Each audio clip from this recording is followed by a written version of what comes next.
Good evening, night owls, and welcome to Whisper Crowley.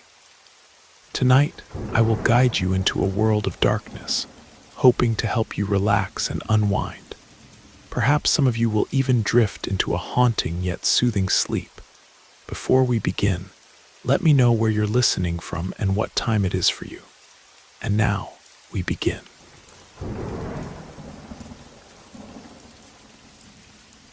My name is Alina, and recently I returned to my hometown of Cedar Falls after more than 15 years away.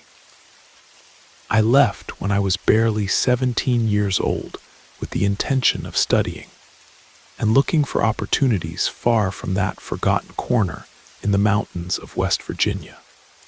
Returning wasn't an easy decision. The reasons were more necessity than desire. My mother became seriously ill and could no longer take care of the small house where I grew up alone, and I felt I should return, even though I feared facing what I might find after so much time. Cedar Falls isn't a big town, barely 200 houses surrounded by hills covered with pine and oak, with a river that runs through the valley, and that used to be the heart of our community. When I got off the bus that autumn afternoon, the first thing I noticed was the silence. Not the peaceful silence of the countryside, but a strange, heavy one, almost as if the air had become denser and voices had been drowned. I walked slowly toward the main square, the place where children used to gather to play and old folks to chat under the shade of the church. But now, instead of the bustle and laughter, there were only a few people sitting on benches with evasive looks and faces that avoided crossing my path. I greeted some acquaintances with timidity, but the responses were short, and in many cases, they didn't even return my greeting. What confused me was that everyone seemed to be keeping something to themselves. People spoke in low voices and changed the subject when they mentioned that I had returned after so many years.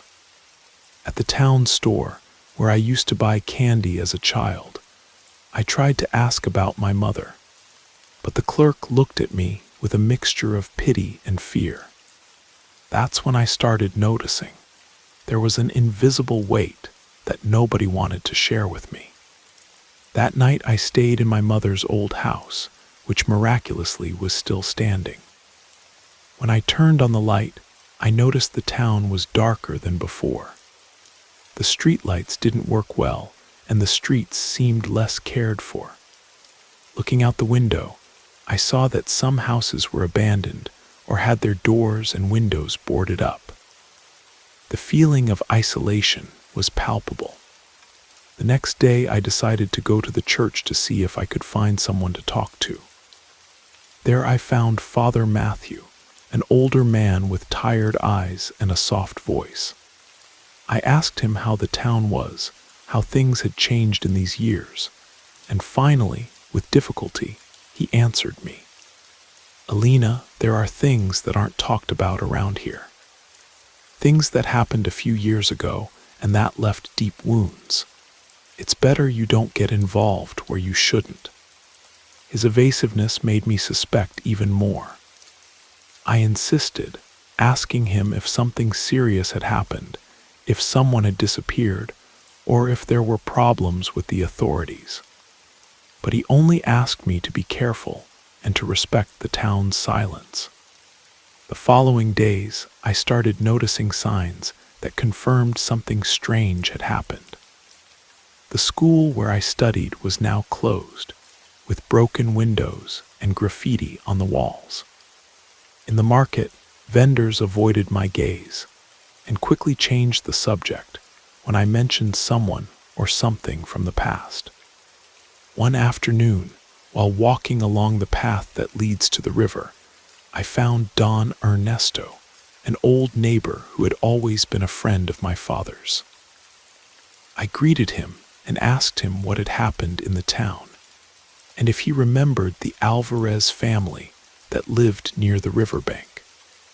Don Ernesto looked at me with sadness and said, "There were serious problems, Alina.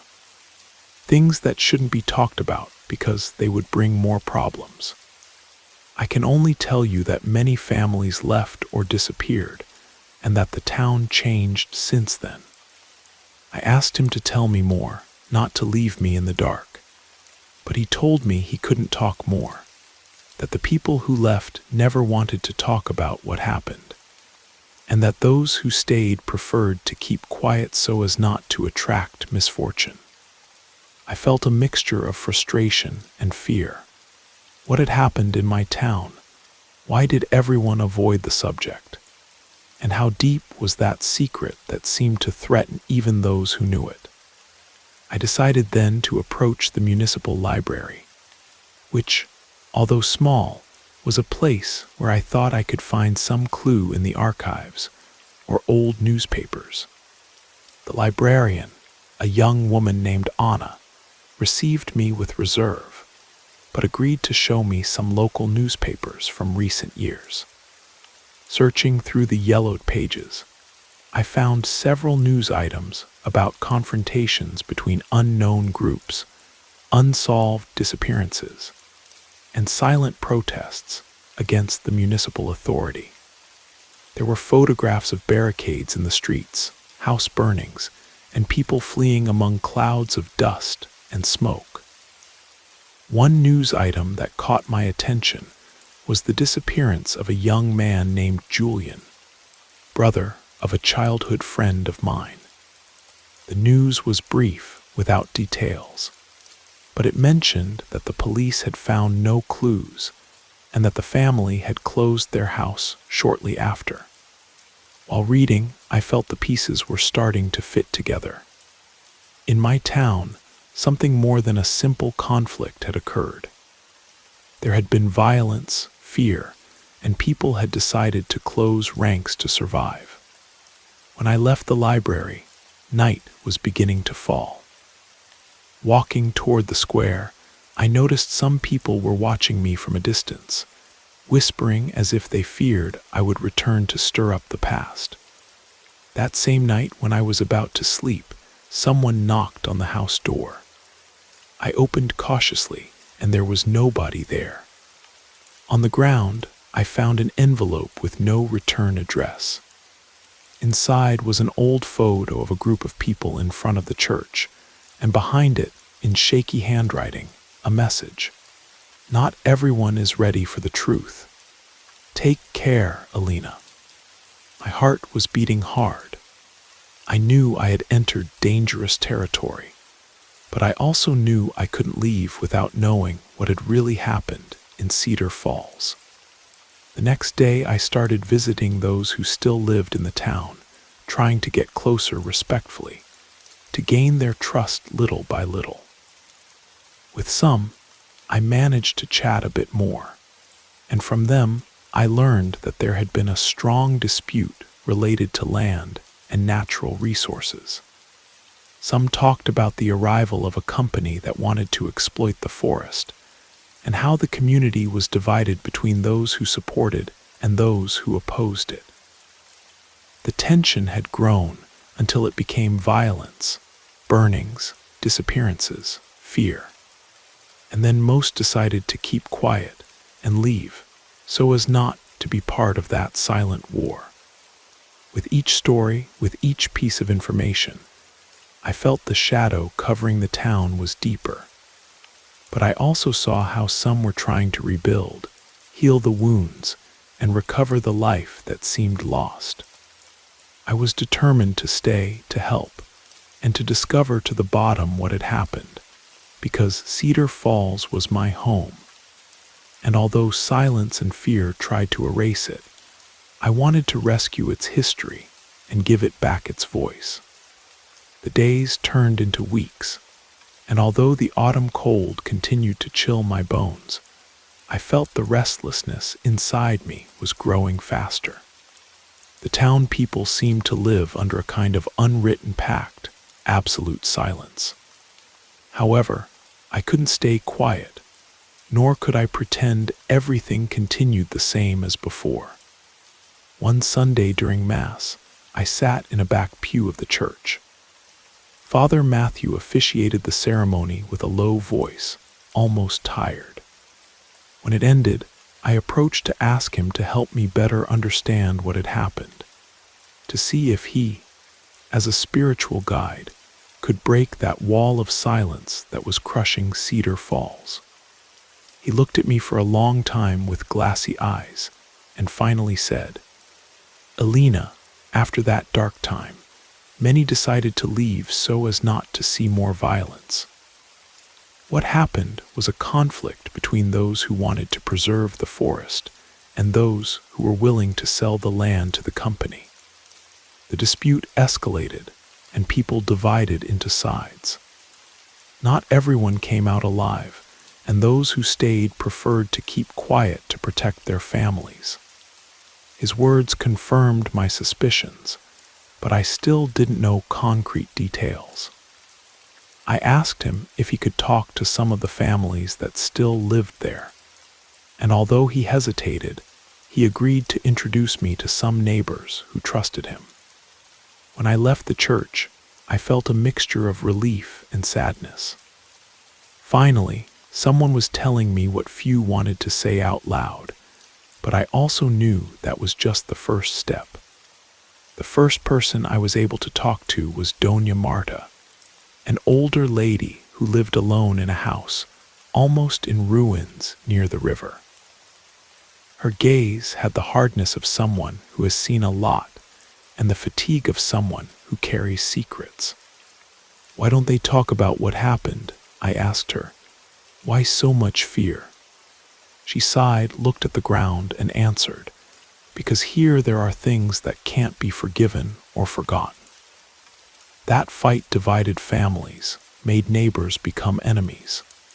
Some of the disappeared never appeared, and others were threatened so they wouldn't say anything. Whoever breaks the silence puts everyone at risk. I asked her if she could tell me what had happened exactly, and she told me how a few years back, a foreign company had wanted to buy large forest extensions to make a mine. Some neighbors saw the opportunity to improve their lives.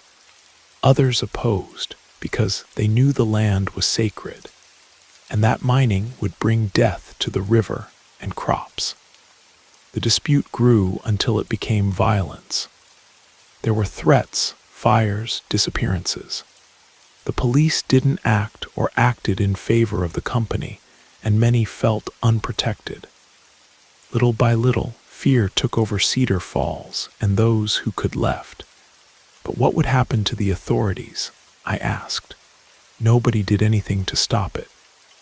Authorities were tangled up in dark business, she responded. That's why here nobody trusts anybody. While listening, I understood why there was such deep silence in the air. It was a silence born of pain, betrayal, and fear. I decided then to go beyond. I had to understand how that reality affected my mother, who had stayed here all this time, and the people who still fought to rebuild their lives. One afternoon, I visited my mother. I found her in the patio, watering some withered plants. Her hands no longer had the strength from before, but her gaze was still alive. "Mom, what was it that happened here?" I asked her with a trembling voice. She told me how she had witnessed the division, the sleepless nights, the silent tears for those who left and those who never returned. She talked to me about the days when the community seemed like a bomb about to explode, and how hope survived in small daily acts. "But daughter," she told me, "now we have to take care of what's left and learn to forgive, even if it hurts." Those words made me feel my return made sense. I wasn't just coming for her, but to be part of that slow and difficult reconstruction. In the following weeks, I started helping in the community organization that was slowly forming to clean streets, repair houses, and open spaces so young people could return to study and play. Although there were still distrustful looks and heavy silences, there were also small gestures of trust and desire to live again. One night while walking toward my house, I felt someone was following me. I stopped, turned around, and saw Julian, the disappeared brother I had seen in the photo at the library. But this time he was there, alive. He explained to me that he had been hiding to protect himself, that he had fled when the threats reached his family, but that now he wanted to return to help heal the town. His return was a symbol for many. Little by little, others were encouraged to return, to face the past, and to work for a different future. Cedar Falls was still marked by sadness and fear, but also by resilience and the desire for reconstruction. I decided to stay and be part of that story, so the silence wouldn't be eternal, and so the town's voices could be heard again.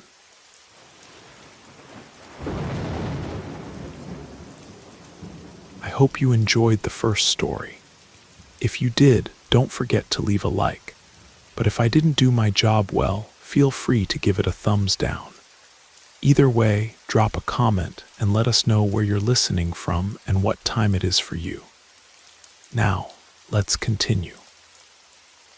I've never been one to tell stories. It always seemed to me that talking about the past was a way of staying stuck, like those guys who live off the goals they scored in high school. But I'm not telling this story out of nostalgia or because I want to remember it. I'm telling it because I need to understand what really happened that weekend at Hope Ranch. Out there in the dry hills between Roswell and Artesia, New Mexico. There were 5 of us who went: Julio, Ernesto, Chino, Archero, and me. We met at Roswell High, class of 2004. Over the years we scattered, some got married, others went north to work, and I dedicated myself to my career. But a few months ago, after a lot of pushing in the WhatsApp group, Julio proposed getting together for a long weekend like in the old days. What was special was that this reunion wasn't going to be at a house or an Airbnb, but at Archero's family's old ranch, a forgotten place that had been left half-built since his father died. It's abandoned, yes, but it still stands, Archero wrote. I've been wanting to go back and clean it up for years. I have the keys. There's no electricity, but we'll bring lanterns, ice, and beer. It'll work out. And it worked out. We left on a Friday morning from Lubbock, passed through portals, then toward Roswell. We left the pavement behind when we took a dirt road detour that seemed to lead nowhere. It took us about 40 minutes to reach the ranch, deep among mesquite bushes, prickly pears, and the occasional skinny cow that crossed our path like a shadow. Hope Ranch was a shell of what once tried to be something. A rusted iron gate opened to a dirt clearing with dry grass where there had once been a corral. To the right, a single-story little house with a metal roof, and behind it, an unfinished construction. Walls without plaster, windows without glass, and a concrete stairway that went up to a second floor that only had floor and columns. There was no signal or neighbors for miles, just nothingness. Here, if someone screams, nobody hears, Chino said half-jokingly, and he was right. The first night was pure chaos. Julio brought speakers and music from his cell phone. Ernesto brought jerky and a bottle of mezcal from Nombre de Dios. I brought ice and cigarettes. Archero seemed quieter, like tense. He said it was weird coming back after so many years, and weirder still without his dad. Around 11, he took out an old notebook from the car and showed it to us. My old man kept accounts of everything that went in and out of the ranch, he said. According to this, in 2003, someone stole 5 head of cattle from him. He always said it was someone close. And what does that have to do with now? I asked. Nothing or everything. I don't know. The thing is, from then on my dad distrusted everyone, even us, his kids. This place was cursed from the moment he stopped trusting people. He said it seriously, without a storytelling tone. Nobody responded. We changed the subject. The second night was when everything started smelling weird. Julio disappeared. We woke up Saturday around 9. Archero made cowboy coffee on a portable grill, and after a while we realized Julio wasn't there. We thought he had gone to the woods to urinate, but minutes passed and he didn't come back. We looked around the area, shouted his name, checked the truck, the woods, the corral, everything. Nothing. There was no signal to call him, but his cell phone was inside the room where we slept. His jacket, too. He hadn't taken water or a lamp. It was as if he had gone out in the early morning and the earth had swallowed him. At first we thought it was a joke. Julio was the typical guy who would hide behind a door just to scare you. But hours passed and the laughter froze on us. By 2 in the afternoon, we were already nervous. By 5, we started arguing. You were the last one who saw him, Ernesto told Chino. I went to sleep before everyone, man. Ask Archero. And you, Ernesto said to me, did you hear anything? I said no. We all slept in the same room on cots and air mattresses. Nobody heard footsteps or noises, no motor, no gunshot. Nothing. Archero was pale. This isn't right, he kept repeating over and over. Round 7, with the sun already setting, he said we should go to town and report it. But nobody wanted to leave without Julio. So we decided to stay one more night, thinking that maybe he had gone out on his own and would come back. We didn't sleep. We lit a bonfire and sat around it in silence, each with his thoughts. That's when everything broke. I know this was something personal, Ernesto said suddenly, his voice tense. It wasn't an accident. Someone here knows more than they're saying. What are you insinuating? I responded. That this smells like an old grudge, and if someone had pending accounts with Julio, it was Archero. Archero looked at him without blinking. What are you talking about? About the rumor. About your dad believing that one of us stole from him, and about you inheriting that distrust. You're talking nonsense, Archero said, standing up.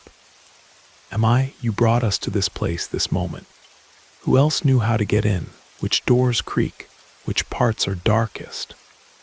Chino and I tried to calm them down, but they were already standing, shouting old things at each other. That in high school Julio had stolen Archero's girlfriend, that he had once humiliated him in public, that his dad suspected precisely him, Julio. The argument escalated, but it didn't come to blows. After a while, each one locked himself in whatever room he could. Nobody slept. The next morning was Sunday. We didn't find Ernesto. The door to his room was open, but he wasn't there. His backpack, his blanket thrown on the floor. Chino started panicking. He said he had heard noises in the early morning, like footsteps on the upper floor, but he didn't dare go out. Archero said nothing. He was sitting on the ranch stairs with his father's notebook in his hand, but he wasn't looking through it. He just squeezed it. Nobody leaves, I said. Let's look for him together. We went into the woods with sticks, lamps, machetes. We walked for hours, no trace. It no longer seemed like a coincidence. 2 people don't get lost like that just like that. We came back in the afternoon with our legs full of thorns and our minds shattered.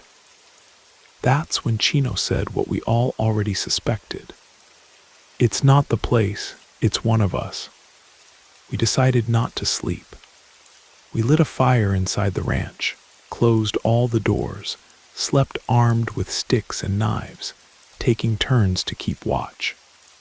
That night nobody disappeared, but at dawn, Archero wasn't there. He had left the notebook in the place where he always sat, open to a page where his father had written, "He who steals once steals twice. He who betrays does it in silence." The truck was still there. There were no fresh footprints on the ground. It was impossible for him to have left without us seeing him. Only Chino and I were left. We decided to get out of there. We left everything behind, walked until we found signal, and asked for help. State police from Artesia and some soldiers arrived. They combed the area for days. They didn't find bodies or traces or anything. Only we two came out of Hope Ranch. 3 months have passed. There's no news of the missing. No suspects or clues. Just a thick silence that surrounds the ranch, a silence that feels like judgment, as if something or someone were still watching us. Chino left the country. I've had nightmares every night since then.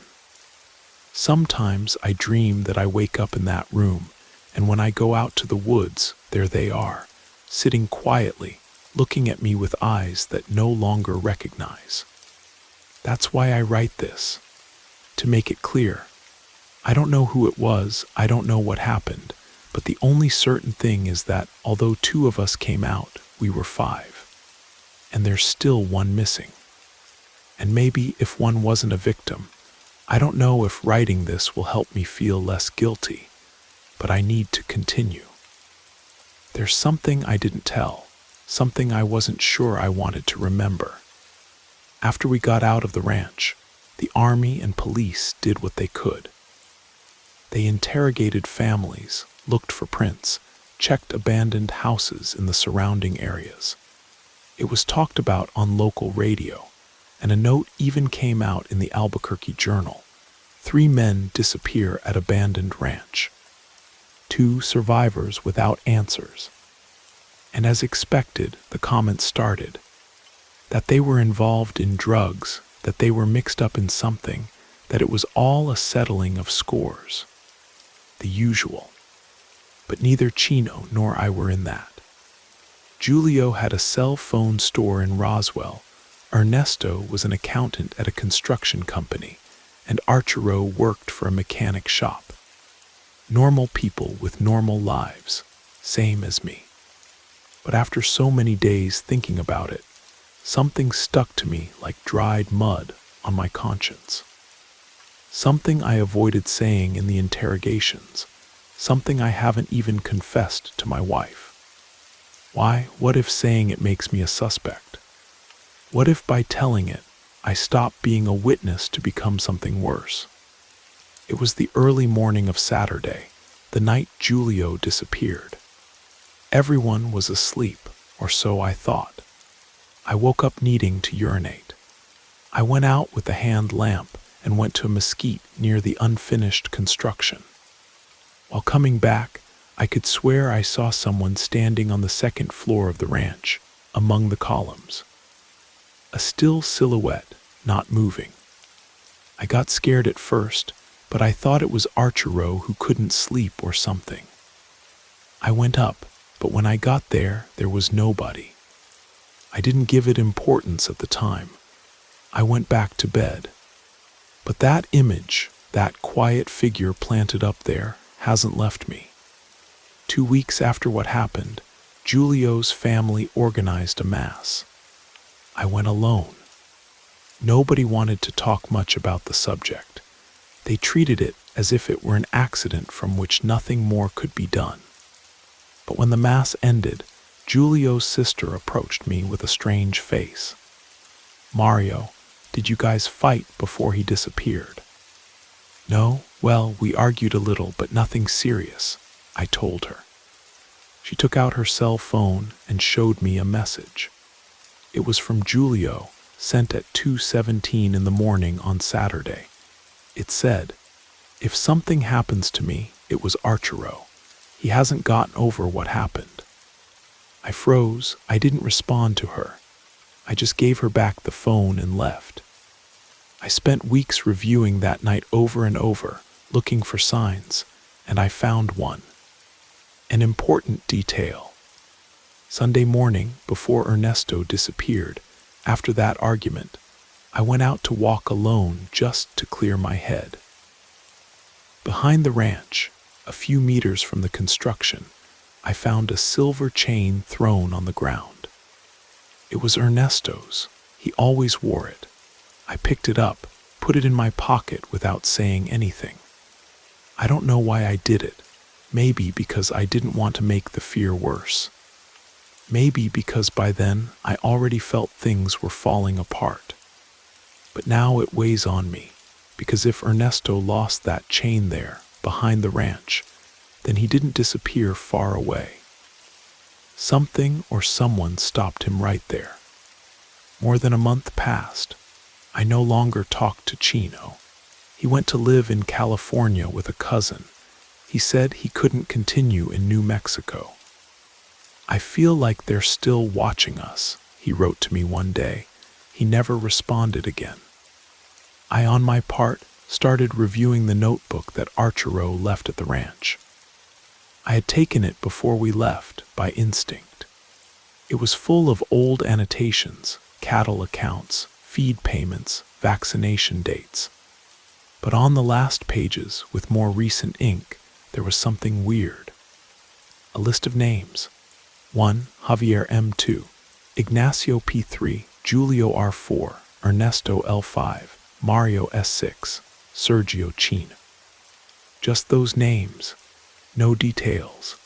But what chilled me was that next to Julio and Ernesto there was a small pencil cross, as if someone had crossed them out. Next to mine there was nothing. But next to Chino's there was also a cross. And at the bottom of the page, a phrase written in thicker letters. "Nobody leaves without settling accounts." I didn't know whether to take that to the police. I didn't know if they would believe me. Maybe they were just scribbles from a disturbed man.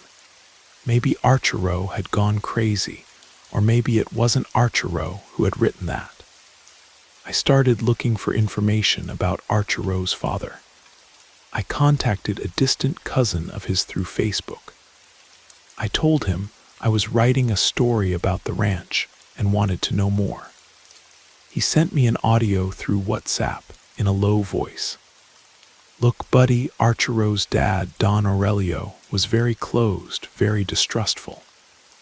They said he had enemies, that they stole cattle from him, and that made him paranoid. But they also said he had a notebook where he kept a list of names, people who, according to him, had betrayed him. Close people. Some weren't even guilty, but they say that list was like a sentence." "And what happened to the people on that list?"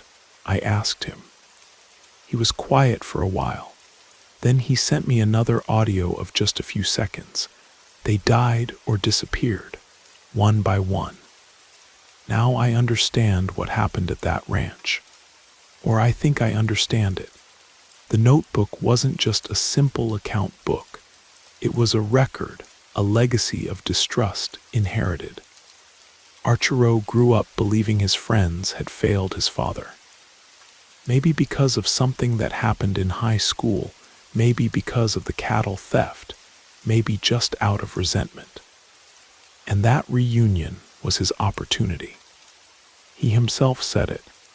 My dad said that he who betrays does it in silence.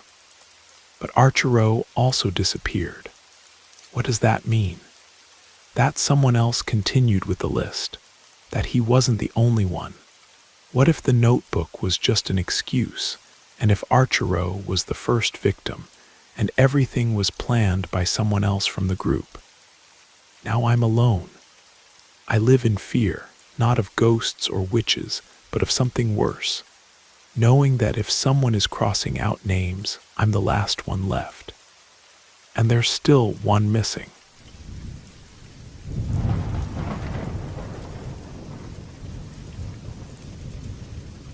I was a detective with the Portland Police Bureau when I encountered the most baffling missing child case of my career. Even now, 25 years later, the mystery of what happened to 9-year-old Sarah Chen haunts me every day. It was February 14th, 2001, Valentine's Day. Though there was nothing romantic about the storm that battered the Pacific Northwest that night. I was wrapping up paperwork when the call came in around 7 in the morning. A missing child in the Hawthorne district, possible abduction. I drove through the rain-soaked streets to a modest craftsman house on Southeast Morrison Street, where I met David and Linda Chen, Sarah's parents. They were immigrants from Taiwan who ran a small restaurant downtown, and their English was accented, but clear as they explained the impossible situation. Their daughter had gone to bed at 9 o'clock the previous evening, just as she did every school night. David had checked on both children, Sarah, and her 7-year-old brother Michael, around 10:30 before going to bed himself. The house was secure, all doors and windows locked from the inside.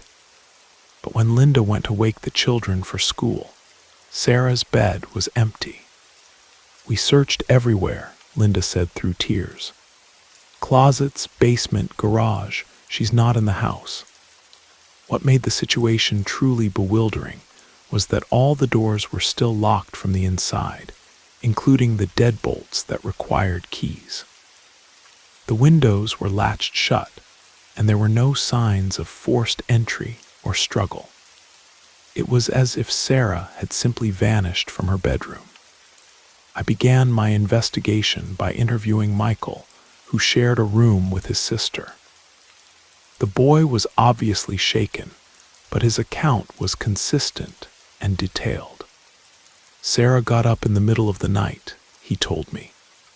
"She was being really quiet, like she didn't want to wake anyone up. She had her backpack with her." "Did she say anything to you?" I asked. Michael shook his head. "She just looked at me and put her finger to her lips like SHH. Then she went downstairs." This was the first indication that Sarah's disappearance might have been voluntary, which made the locked house even more mysterious. I examined Sarah's room carefully.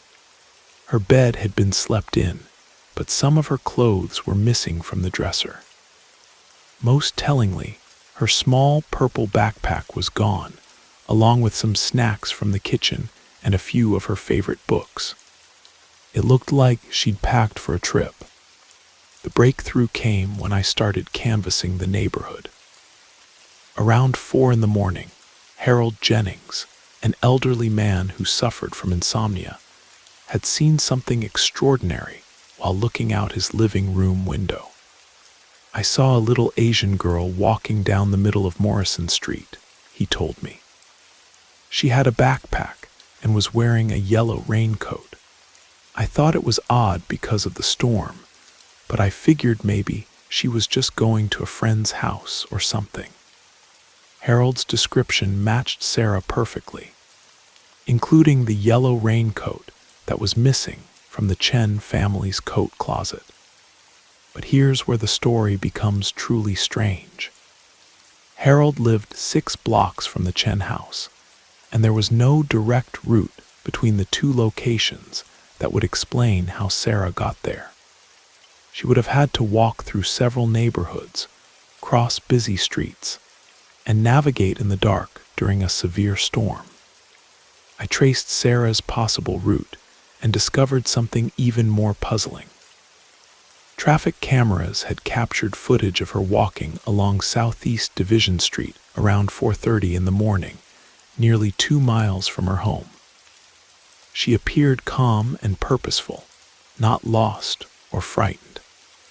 A convenience store clerk named Roberto Martinez provided the last confirmed sighting.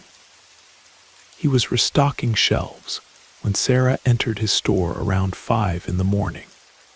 She seemed like she knew exactly what she wanted, Roberto told me. She bought a bottle of water and some crackers with money from her pocket. When I asked if she was okay, she just smiled and said she was going to meet someone. Did she say who? I pressed. No, but she seemed excited about it, not scared at all. Sarah left the store heading east on Division Street, toward the less populated areas beyond the city limits. That was the last time anyone saw her. I organized massive search efforts involving hundreds of volunteers, canine units, and helicopter crews. We combed through Forest Park, the Columbia River waterfront, and every abandoned building in the area. The FBI joined the investigation, treating it as a potential kidnapping, despite the evidence suggesting Sarah had left voluntarily. 3 days into the search, we found something that deepened the mystery. In Powell Butte Nature Park, about 8 miles from where Sarah was last seen, hikers discovered some of her belongings scattered near a hiking trail. Her yellow raincoat, the empty water bottle she'd purchased, and her backpack. But inside the backpack were items that hadn't been there when she left home: a disposable camera, a small notebook filled with drawings of stars and symbols I didn't recognize, and most puzzling of all, a Polaroid photograph of another young girl, roughly Sarah's age, standing in what looked like a forest clearing. None of Sarah's family or friends could identify the girl in the photograph. She appeared to be Caucasian, with long brown hair and freckles, wearing clothes that seemed outdated, possibly from the 1970s or 80s. The photo itself looked aged, with faded colors and yellowed edges. The notebook was even more mysterious. Mixed in with the star drawings were what appeared to be maps of local hiking trails, marked with symbols that might have been meeting points or destinations. Some pages contained writing in what looked like a child's attempt at creating a secret code. We sent everything to the FBI lab for analysis, but the results only raised more questions. The Polaroid film was indeed from the 1970s, but there were no fingerprints on it except Sarah's. The notebook paper was modern, but some of the ink appeared to be much older than 3 days. The investigation expanded to include missing children cases from previous decades. We discovered that between 1975 and 1998, 4 other children had disappeared from the Portland area under similarly bizarre circumstances. All of them leaving home voluntarily. All of them last seen walking purposefully toward remote areas, and all of them vanishing without a trace. The pattern was disturbing. Every disappearance occurred during severe weather. Each child had packed supplies, as if planning a journey. And in 3 of the 4 cases, mysterious photographs of unknown children were found among their belongings. Dr. Rebecca Morrison, a child psychologist who consulted on the case, offered a theory that haunted me. It's possible these children were being manipulated by someone who understood child psychology very well, she said. Someone who could gain their trust over time, perhaps through seemingly innocent contact, and convince them to undertake these dangerous journeys. But who and how had they maintained this pattern over more than 20 years without being caught? We investigated every adult who'd had contact with Sarah: teachers, neighbors, family, friends, even the mail carrier. Background checks, polygraph tests, surveillance, nothing pointed to a suspect. The case grew cold after 18 months, though it was never officially closed. The Chen family held onto hope for years, organizing annual searches and keeping Sarah's story in the media. David eventually had a breakdown and was hospitalized for depression. Linda threw herself into volunteer work with other families of missing children. I retired from the police force in 2015, but I never stopped thinking about Sarah Chen and those other missing children. In my private time, I continued researching similar cases across the Pacific Northwest. What I found was disturbing. Stretching back to the 1950s, there's a pattern of child disappearances in Oregon, Washington, and Northern California that share the same characteristics: voluntary departure, purposeful behavior, destinations in remote natural areas, and mysterious photographs left behind. Local Native American tribes have legends about entities that can appear as children to lure other children into the wilderness.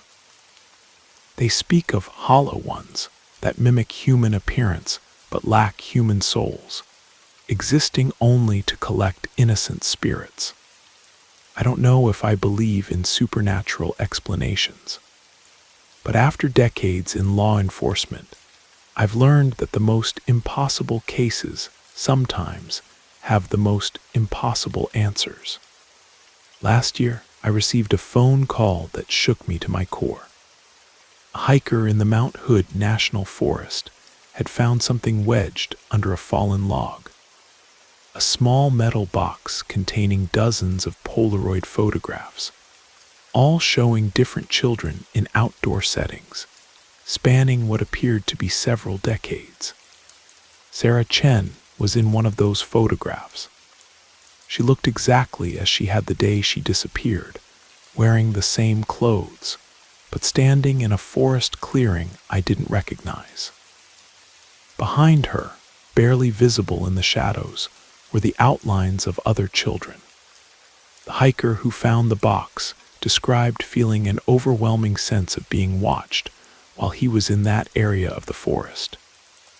He said the silence was unnatural, no bird songs, no insect sounds, nothing but the whisper of wind through the trees. I hiked to that location myself, despite being 72 years old and long past my prime. I found the spot where the box had been hidden, marked by unusual rock formations that seemed almost deliberately arranged. Standing there in that clearing, I felt something I'd never experienced in all my years of police work. The absolute certainty that I was not alone, that something was observing me from the tree line. The temperature seemed to drop 20 degrees, and the forest fell into that same unnatural silence the hiker had described. I left quickly and haven't returned. Sarah Chen would be 34 years old now. Sometimes I imagine her living a normal life somewhere, having forgotten the strange compulsion that led her into the storm that February night. But those photographs suggest a different reality. One where time moves differently, where children who disappear into the wilderness might not age the way we expect them to. The case files remain open, gathering dust in some archive room.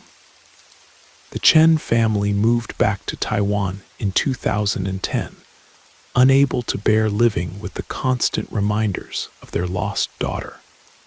But I know the truth, even if I can't prove it.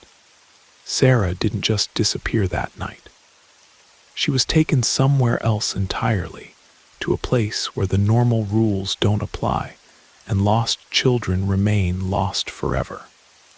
And sometimes, on stormy nights when the wind howls through the trees, I wonder if she's still out there in those dark woods, waiting with the others for the next child to hear the call and walk away from everything they've ever known.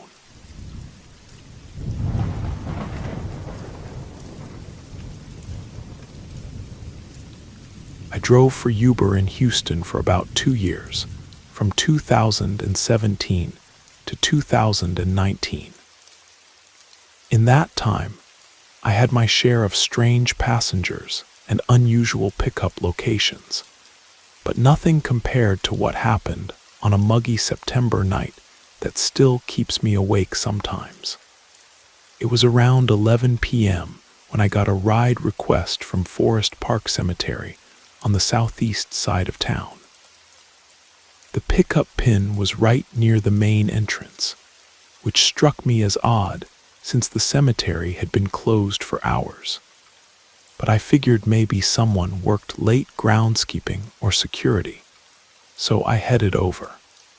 Forest Park is one of Houston's older cemeteries, established back in the 1920s.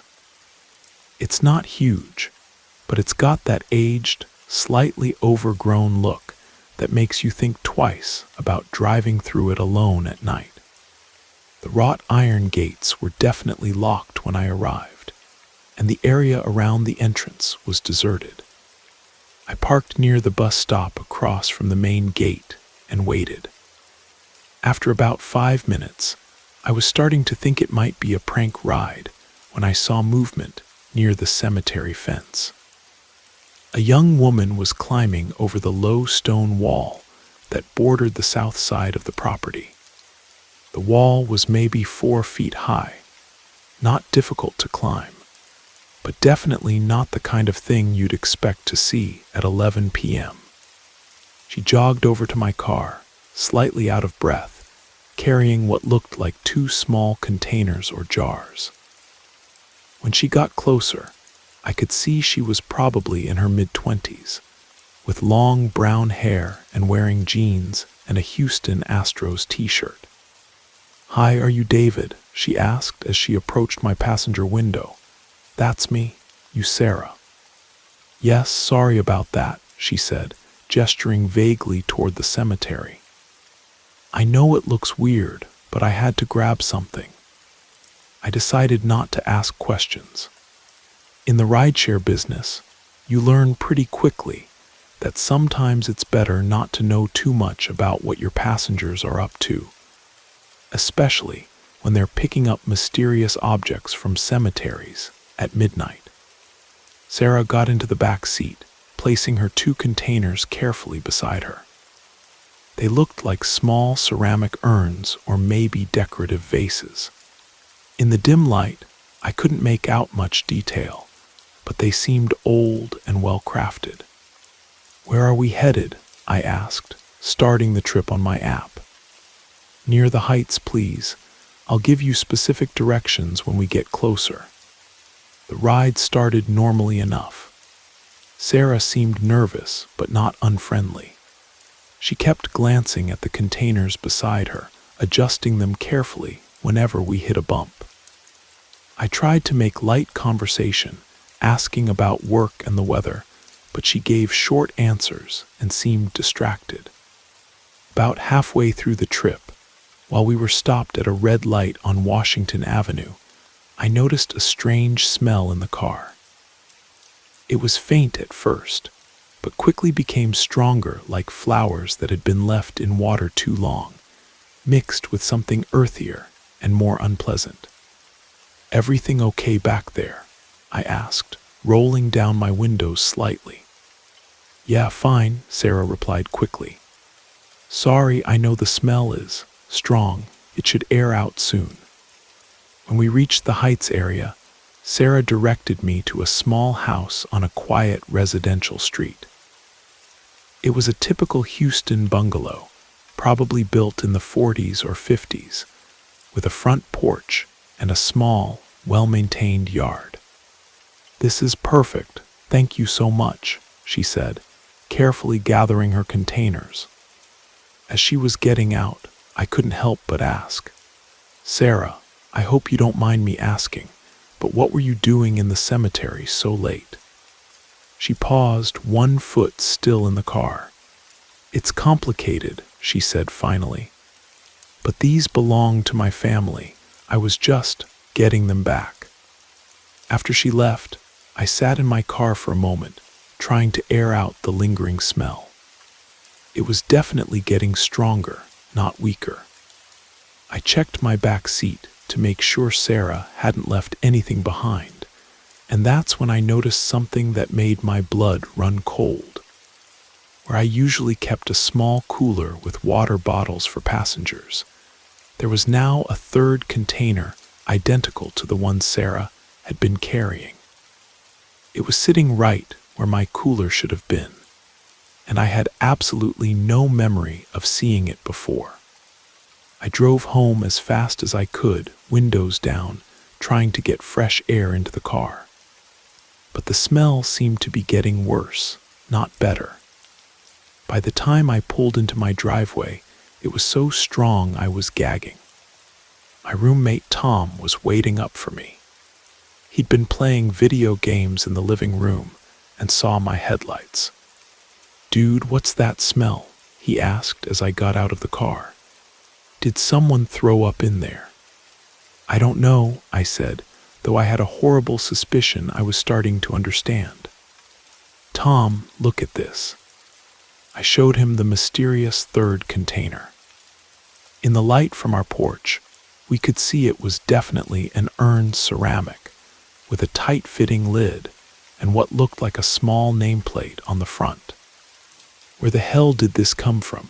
Tom asked, backing away from the car. I told him about the cemetery pickup, about Sarah and her strange behavior. As I was talking, Tom's expression grew more and more concerned. "David, I think you need to get this out of your car right now. Like, immediately."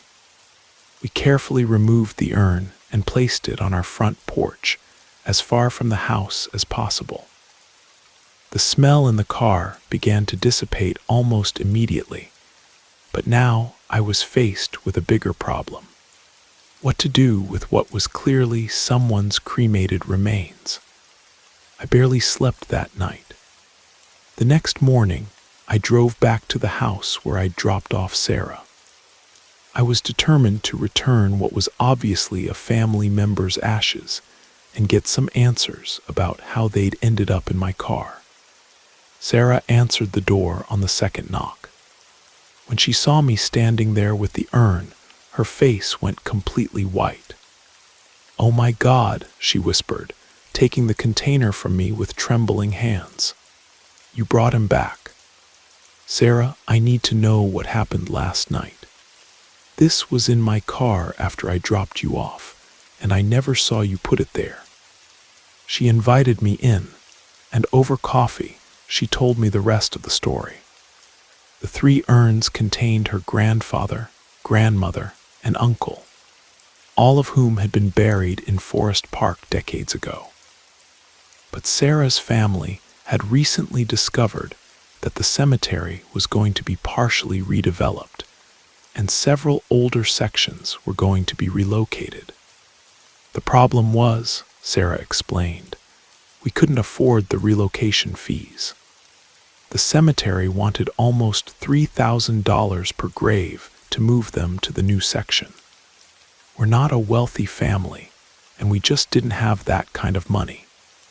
So you decided to move them yourself. It was my grandfather's idea, actually.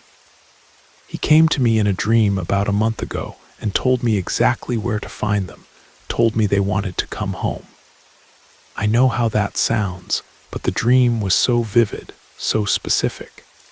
He even told me which night to go, said it had to be when the moon was dark. Sarah explained that she'd been planning the rescue mission for weeks, but she'd only expected to find 2 urns, her grandparents'. The third one, her uncle's, was supposed to have been moved to a different cemetery years earlier. When I saw all 3 of them together, I knew I had to take them all. But I was so nervous about getting caught, I must have miscounted when I was putting them in your car. But Sarah, I never saw you put anything in my car. I was watching you the whole time. She was quiet for a long moment. "David, I need to tell you something else. When I was leaving the cemetery, I felt like someone was walking behind me. Not footsteps exactly, but like a presence.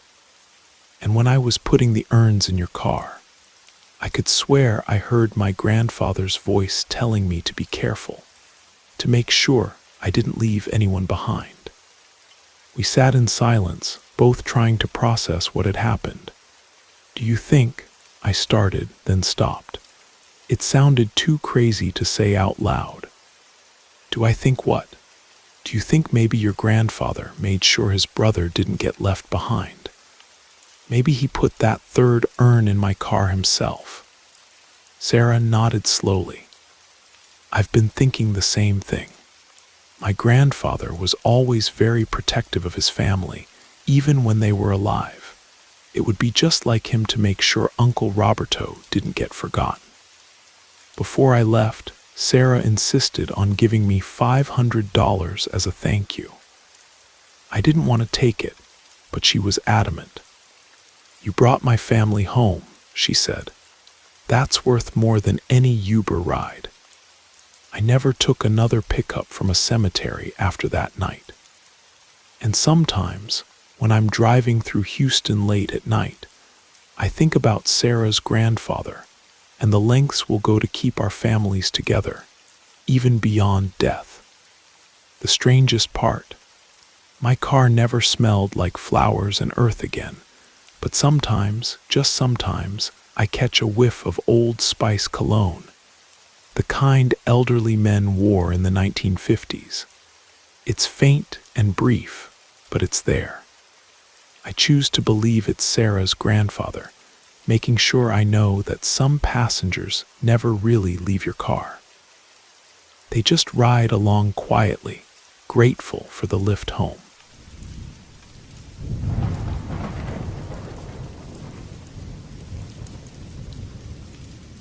When I started driving for Uber in 2015, the platform was still relatively new in Chicago.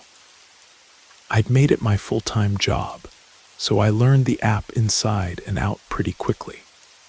I thought I'd seen everything the gig economy could throw at me: drunk passengers, people getting sick in my car, riders who tried to change destinations mid-trip.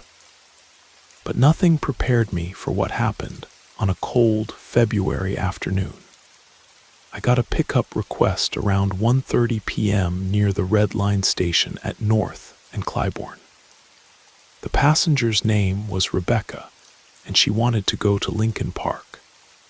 Pretty standard ride, maybe 15 minutes depending on traffic. I pulled up to the designated pickup spot, which was near a small triangular park between the train tracks and some older apartment buildings.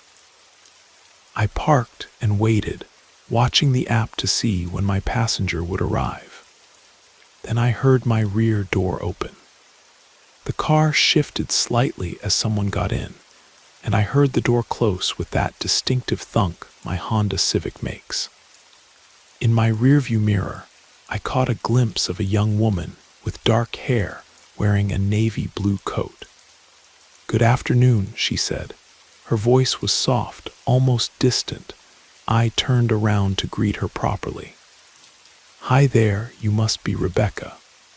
But there was no one in my back seat. I blinked hard, thinking maybe I was just tired. I'd been driving since 6 a.m., and sometimes exhaustion can play tricks on your eyes. But I definitely heard someone get in. I felt the car move when the door opened and closed. Before I could process what had happened, there was a knock on my passenger window. I turned to see a young woman with dark hair wearing a navy blue coat, identical to the one I'd glimpsed in my mirror. "Are you Marcus?" she asked through the glass. I rolled down the window, completely confused. "Yes, that's me. Are you Rebecca?" "Yes, sorry I'm a little late," she said, opening the door and getting in. As she settled into the back seat, I found my voice. "Rebecca, this might sound strange, but did you just get into my car and then get back out?" She looked at me with genuine confusion. No, I've been waiting by the train station. I just walked over when I saw your car. I studied her face in the mirror. She seemed sincere, not like she was playing some kind of prank.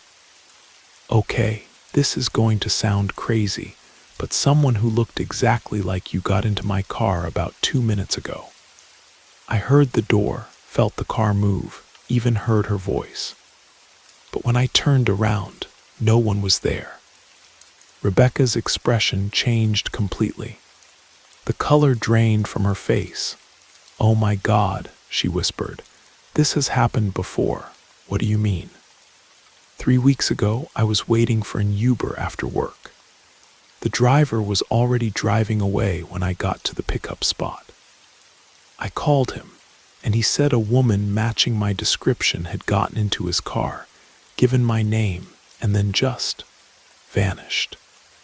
He was so freaked out, he canceled the ride and went home. I felt my skin crawl. "Are you serious?" Completely serious. I thought he was lying or trying to scam me somehow. But he seemed genuinely terrified when I finally caught up with him. He kept saying, "But you were just in my car. You talked to me."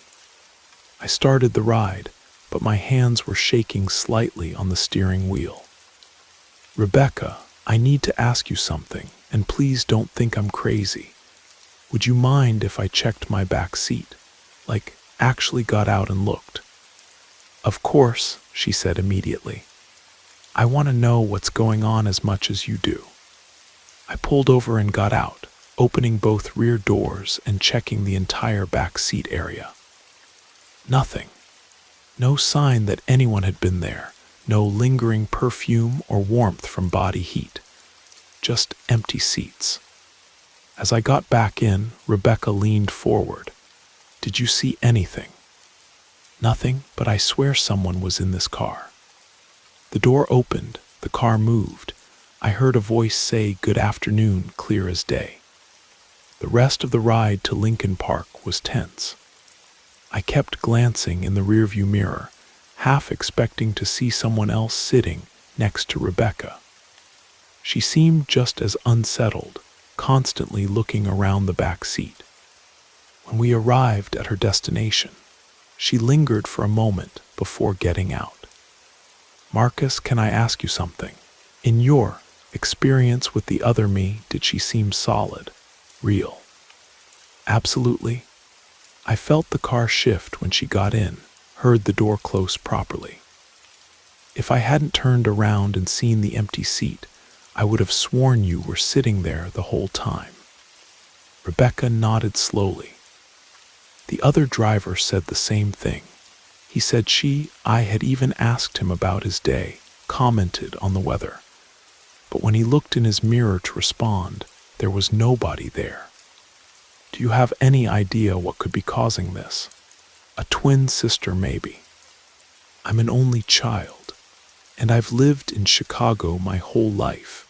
If I had a doppelganger running around, I think I would have encountered her by now. As she was getting out, Rebecca turned back one more time. "Marcus, I know this sounds paranoid, but I'm genuinely scared. What if this other version of me is doing things I don't know about? What if she's going places, talking to people, and they think it's me?" I didn't have an answer for that. After she left, I sat in my car for 10 minutes, trying to make sense of what had happened. I checked my dash cam footage, but it only recorded the front of the car. The rear camera had mysteriously malfunctioned. That day just showed static when I tried to review it later. I never saw Rebecca again, either the real one or the phantom version.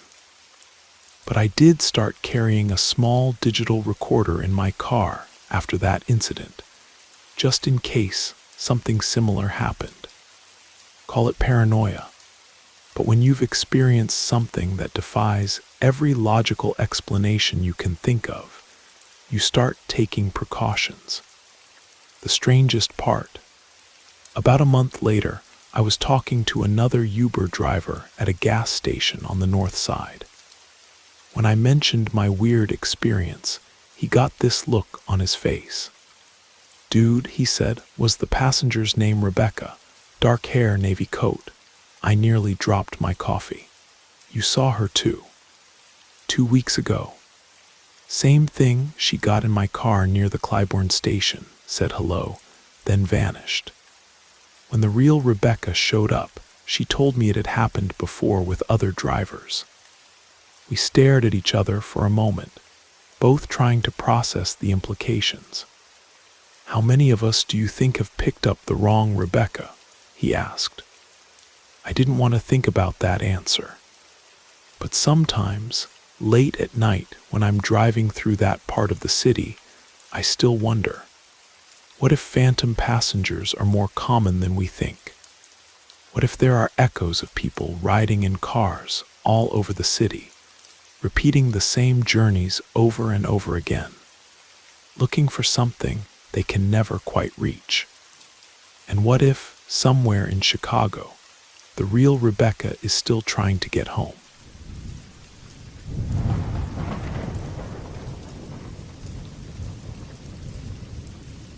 I was a search and rescue coordinator for the Colorado Mountain Rescue Association when I encountered the case that still haunts me 25 years later. It was December 15th, 2002. And what began as a routine family outing in the Rocky Mountains became one of the most baffling disappearances I've ever investigated. The Morrison family, Father Jim, Grandfather Bill, and 8-year-old Danny, had driven up to the Arapahoe National Forest near Winter Park to cut their Christmas tree, a tradition they'd maintained for years. It was a beautiful winter day, with fresh snow covering the mountainsides and clear blue skies that made the peaks look like something from a postcard. They'd parked their truck at a popular trailhead around 2 in the afternoon and hiked about a 1/4 mile into the forest, following a well-marked path that led to an area where tree cutting was permitted. Danny was excited about finding the perfect tree and had brought his own small hatchet, a gift from his grandfather the previous Christmas. According to Jim's account, they'd been examining a promising blue spruce when Danny wandered off to look at another tree about 30 yards away. The boy was clearly visible through the sparse undergrowth, and both adults could hear him talking to himself as he inspected potential candidates. Danny had this way of talking to the trees, Jim told me later, tears in his eyes. He'd ask them if they wanted to come home with us for Christmas. It was this sweet little ritual he'd developed. But when Jim and Bill finished evaluating their tree and called for Danny to come back, there was no response. They looked toward where they'd last seen him, but the boy was nowhere in sight. Initially, they weren't concerned. The forest wasn't particularly dense in that area, and Danny was a responsible child who knew to stay within calling distance. They figured he'd gotten distracted by something interesting and would appear momentarily. But after 10 minutes of calling his name with no answer, worry began to set in. Jim and Bill split up to search the immediate area, staying within sight of each other while expanding their search radius. The snow was about 6 inches deep, which should have made tracking easy, but they found something puzzling. Danny's footprints led from the tree he'd been examining toward a small clearing, but then they simply stopped. Not gradually faded or became obscured. They stopped abruptly, as if Danny had suddenly been lifted off the ground. By 4 o'clock, with daylight beginning to fade and the temperature dropping rapidly, Jim used his cell phone to call for help. That's when I got involved. I arrived at the trailhead with my team around 4:30, and we immediately began a systematic search of the area. We had 6 experienced volunteers, 2 search dogs, and portable floodlights for when darkness fell. The first thing that struck me as odd was the complete absence of any trail beyond that clearing where Danny's footprints ended.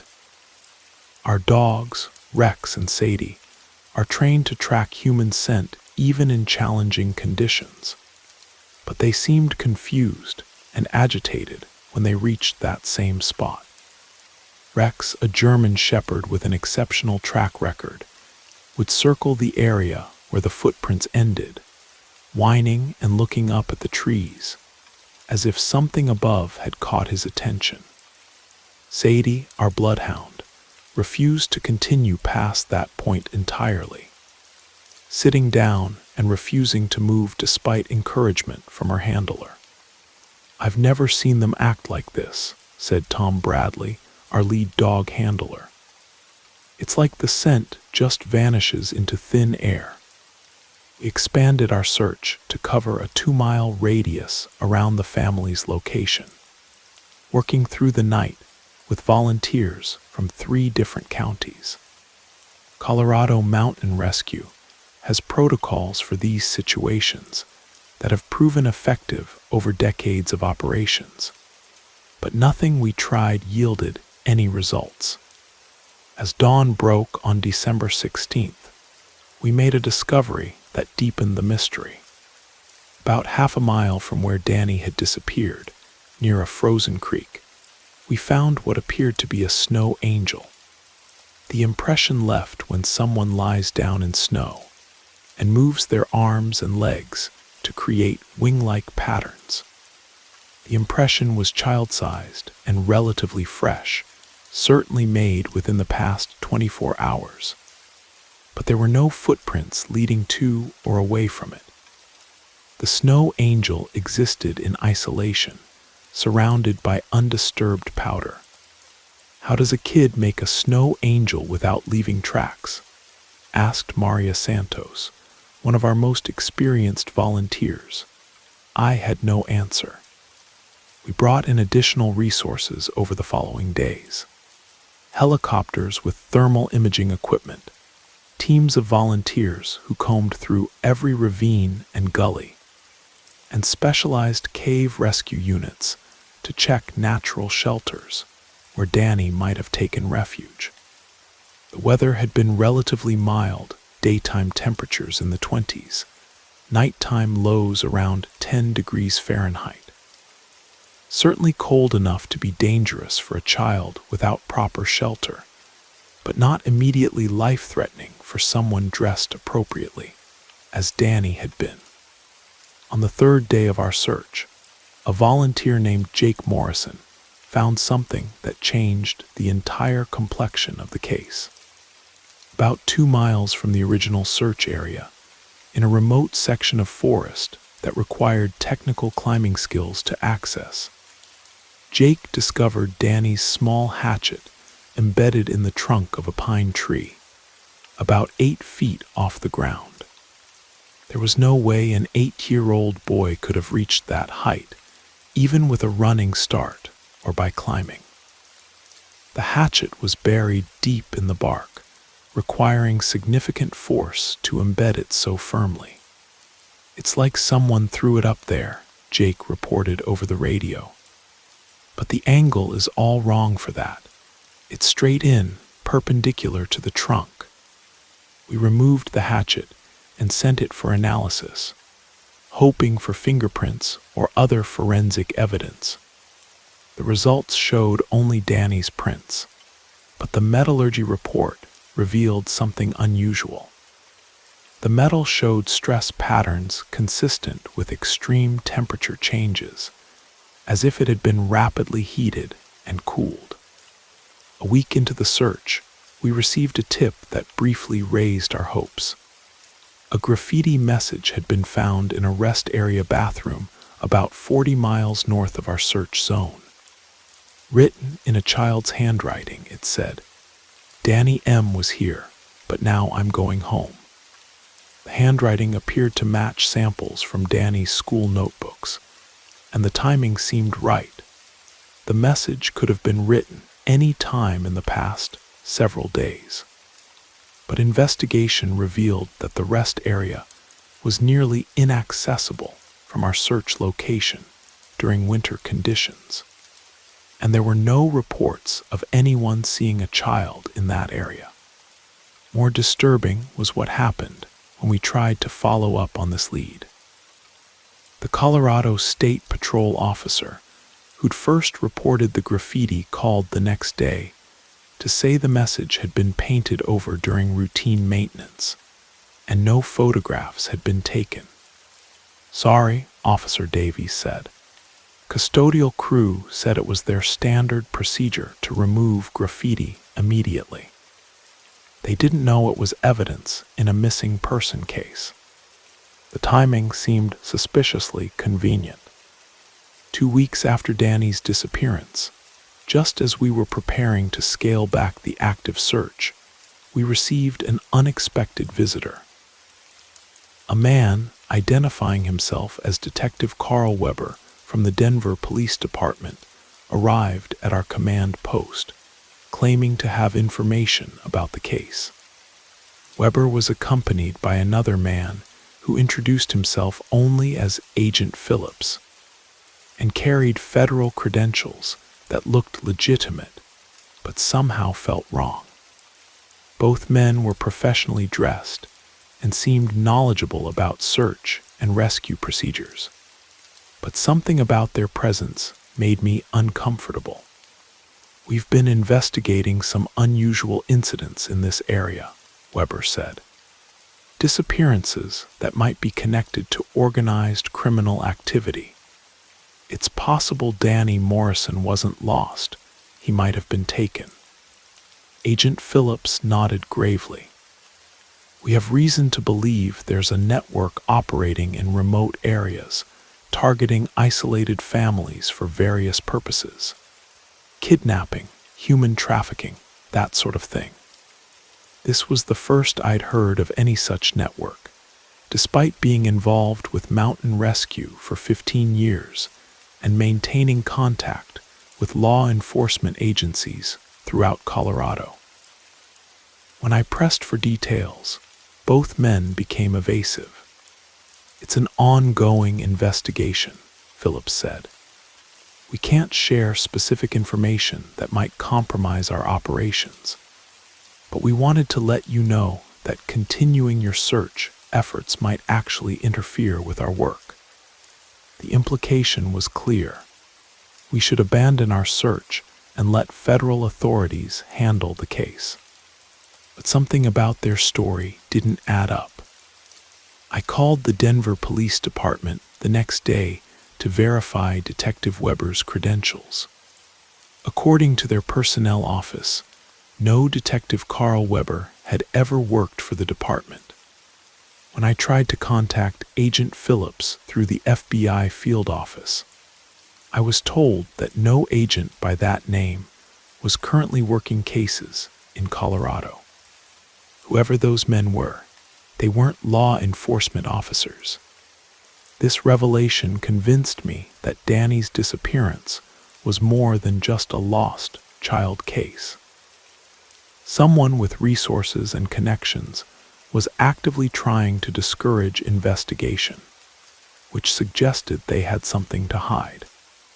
I continued the search using only trusted volunteers, operating outside official channels to avoid whatever interference we'd encountered. Working on weekends and during off hours, small teams of us returned to the forest repeatedly over the following months. In March of 2003, during the spring snowmelt, we found Danny's winter coat hanging from a branch in a tree grove about 3 miles from where he disappeared. The coat was undamaged and showed no signs of weathering despite being exposed to months of harsh mountain weather. Inside the coat pocket was something that made my blood run cold. A photograph of Danny standing in what appeared to be a concrete room, smiling and waving at the camera. He looked healthy and unharmed, but the setting was clearly not anywhere in the Colorado wilderness. On the back of the photograph, someone had written in block letters, "He's safe. Stop looking." I turned the photograph over to the FBI immediately, but the response was disappointing. Agent Sarah Kim, who handled the case, seemed more interested in discouraging further investigation than in pursuing leads. These kinds of hoax photos are unfortunately common in missing person cases, she told me. People with psychological problems sometimes insert themselves into high-profile situations by manufacturing false evidence. But the photograph was real, not digitally manipulated, and it showed Danny wearing clothes he'd had on the day he disappeared. Someone had taken that picture after his disappearance, which meant he'd been alive at least long enough for the photo to be staged. The official search was called off after 4 months, with Danny Morrison listed as presumed dead due to exposure in the wilderness. Jim Morrison struggled with alcoholism and depression following his son's disappearance, eventually losing his job and his marriage. Bill Morrison, Danny's grandfather, died of a heart attack 6 months later, a death the family attributed to grief and guilt over losing his grandson. But I never stopped believing that Danny was still alive somewhere.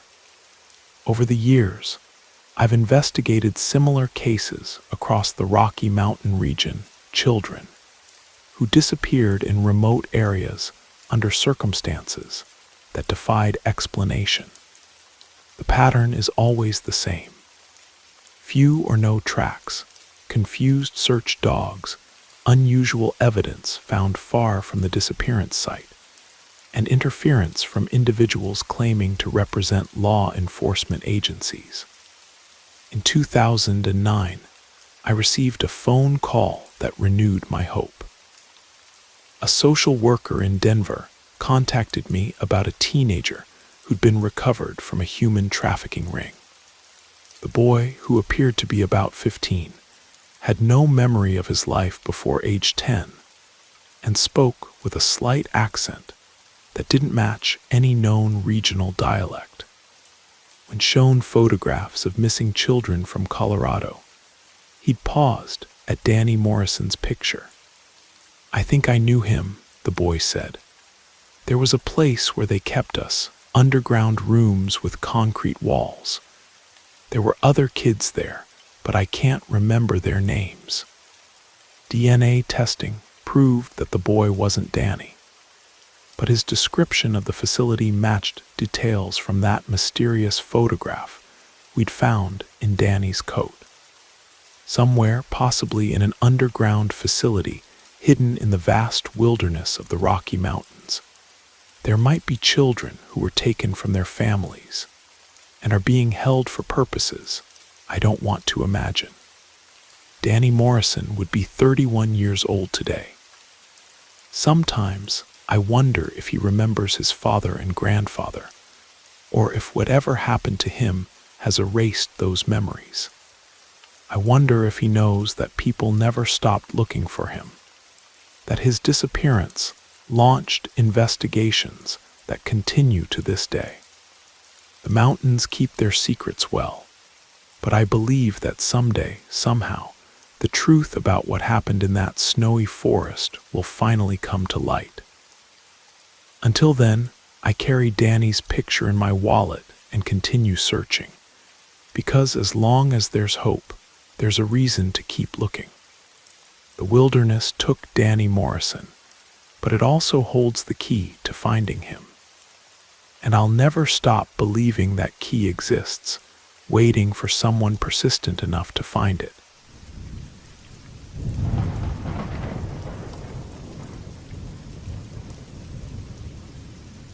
I was working as a paranormal investigator in the early 2000s when I encountered what I believed would be the breakthrough case of my career. It involved Blackwood Manor, a Victorian mansion in Salem, Massachusetts, and what I thought were genuine recordings of spirit voices. What I discovered instead was far more disturbing than any ghost story. Blackwood Manor had been built in 1885 by railroad magnate Jonathan Blackwood for his wife Margaret and their young daughter Emily. According to local legend, the family's happiness was short-lived.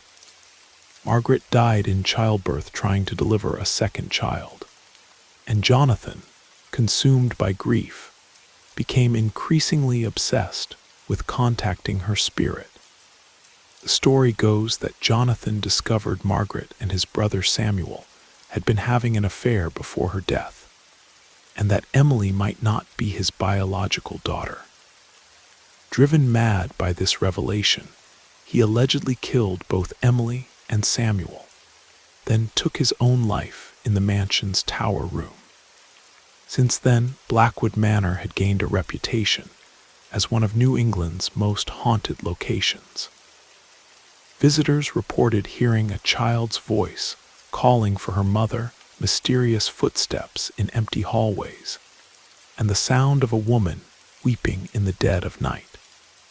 I'd been investigating paranormal claims for 8 years when I was contacted by Dr. Patricia Hawthorne, a psychology professor at Salem State University who'd been studying the mansion's history. She'd been conducting audio recordings in the house and claimed to have captured the clearest examples of electronic voice phenomena, or EVPs, that she'd ever heard. "I need someone with your experience to verify what I've found," she told me over the phone. "If these recordings are authentic, they could revolutionize our understanding of life after death." I met Dr. Hawthorne at Blackwood Manor on a cold October evening in 2003. The mansion had been converted into a museum in the 1970s, but was closed to the public after 8 p.m., giving us complete privacy for our investigation. The building was everything you'd expect from a Victorian Gothic mansion. Towering spires, elaborate stonework, and windows that seemed to watch you from every angle. Inside, the rooms were filled with period furniture and portraits of stern-faced ancestors, creating an atmosphere that was undeniably unsettling. Dr. Hawthorne led me to the former nursery on the second floor, where she'd been conducting her recordings. The room contained a child's bed, rocking chair, and various toys from the 1800s, all carefully preserved behind velvet ropes. "This is where I've captured the most activity," she said, setting up her digital recording equipment. "Listen to this." She played a recording she'd made the previous week. For the first few minutes, there was only ambient sound, the creaking of old wood, distant traffic, the subtle hum of the building's electrical systems. Then, clear as day, came the voice of a child. "Mama, Mama, where are you? I'm scared, Mama." The voice was heartbreaking, filled with fear and loneliness, as if the child were truly lost and calling for comfort. Even more remarkable, it seemed to respond to Dr. Hawthorne's questions. "Emily, is that you?" Dr. Hawthorne's voice asked on the recording. "Yes, Emily is here. Mama left me. Why did Mama leave me?" I felt chills running down my spine. In 8 years of paranormal investigation, I'd heard hundreds of alleged EVPs, but most were ambiguous sounds that could be interpreted as words with a generous imagination. This was different, clear, distinct, and emotionally compelling. Dr. Hawthorne had dozens of similar recordings, all featuring what appeared to be conversations with the spirit of young Emily Blackwood. The child's voice discussed her lonely existence in the mansion, her confusion about why her family had left her, and her desperate desire to find her mother. "This is incredible," I told Dr. Hawthorne. Have you had these recordings analyzed by audio experts? That's exactly what I want to do, she replied. But first, I need confirmation from other investigators that I'm not imagining things. That's why I called you. We spent that evening and 2 more sessions over the following week, recording in various parts of the mansion. Each time we captured what appeared to be spirit voices, not just Emily, but also a woman's voice that might have been Margaret, and occasionally a deep, angry male voice that could have been Jonathan. The recordings were remarkably consistent with the mansion's tragic history. Emily's spirit seemed trapped in the house, unaware that more than a century had passed since her death. Margaret's voice expressed sorrow and regret, while Jonathan's presence felt malevolent and threatening. But something bothered me about the sessions. Dr. Hawthorne seemed unusually nervous, constantly checking her watch and insisting we finish recording by specific times. She also discouraged me from bringing my own equipment, claiming that interference between different recording devices might compromise the results. After our 3rd session, I decided to return to the mansion alone to conduct my own independent investigation. Using a contact at the Historical Society, I arranged for after-hours access to the building on a night when Dr. Hawthorne wouldn't be there. That's when I discovered the truth. Working alone in the nursery with my own recording equipment, I captured absolutely nothing unusual, just the normal sounds of an old building settling and distant street noise. No child's voice, no weeping woman, no angry spirit. But while reviewing my recordings the next day, I noticed something odd in the background noise. There were faint electronic sounds, subtle beeps and clicks that suggested the presence of hidden devices. I returned to the mansion with a radio frequency detector, a device that can locate hidden transmitters and recording equipment. Within minutes, I'd found them. Tiny speakers and microphones concealed throughout the rooms where Dr. Hawthorne had been conducting her sessions. The equipment was sophisticated and professionally installed, nearly invisible unless you knew what to look for. Someone had turned Blackwood Manor into an elaborate audio theater, capable of playing back pre-recorded voices and capturing every word spoken by visitors. But who had installed it and why? My investigation led me to Marcus Reed, a former audio engineer who'd worked on horror movie soundtracks in Hollywood before moving to Salem to start his own paranormal investigation business. Reed had been one of Dr. Hawthorne's research assistants before they'd had a falling out the previous year. When I confronted Reed with evidence of the hidden equipment, he initially denied involvement. But faced with photographs of the concealed speakers and recordings of their electronic signatures, he eventually confessed to the elaborate hoax. Patricia wanted to make a name for herself in paranormal research, Reed told me. She was convinced that genuine spirit communication was possible, but she wasn't getting results with traditional methods. So she asked me to create some enhanced recordings that would attract attention from other researchers and the media. According to Reed, Dr. Hawthorne had provided him with historical details about the Blackwood family, which he'd used to script conversations with the supposed spirits. He'd hired local actors, including a child actress, to record the voices, then installed the hidden speakers to play them back during investigation sessions. It started as a temporary measure, Reed explained. Patricia said she just needed some compelling evidence to get funding for more extensive research. but she became obsessed with the project. She wanted more recordings, more elaborate scenarios, more dramatic interactions with the spirits. The most disturbing part of Reed's confession was his revelation that Dr. Hawthorne had been planning to expand the hoax. She intended to invite prominent paranormal researchers and media personalities to Blackwood Manor, using the fake EVPs to build her reputation as a leading expert in spirit communication.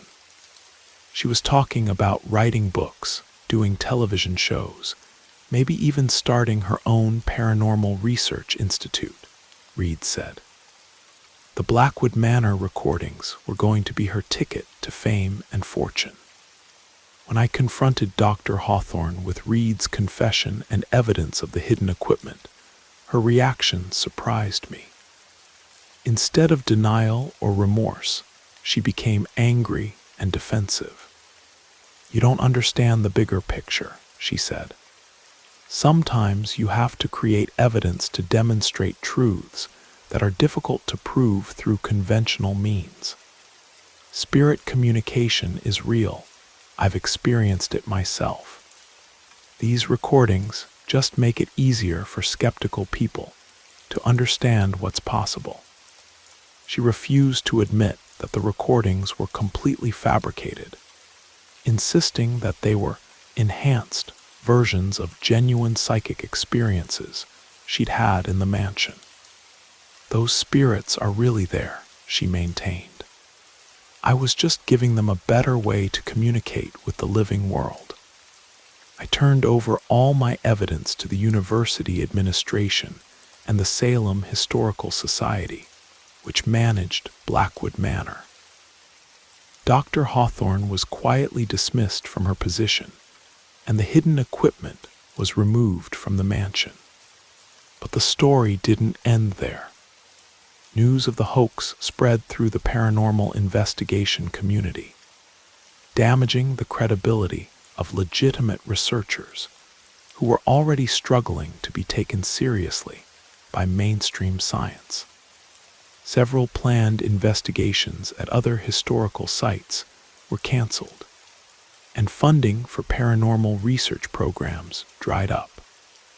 More troubling were the reports I received over the following months.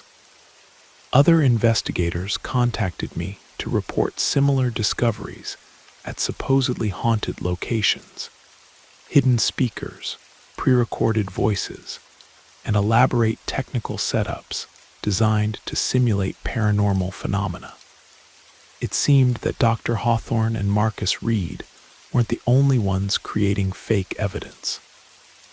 A network of hoaxers was operating throughout New England, targeting paranormal researchers and exploiting the public's fascination with ghost stories for profit and publicity.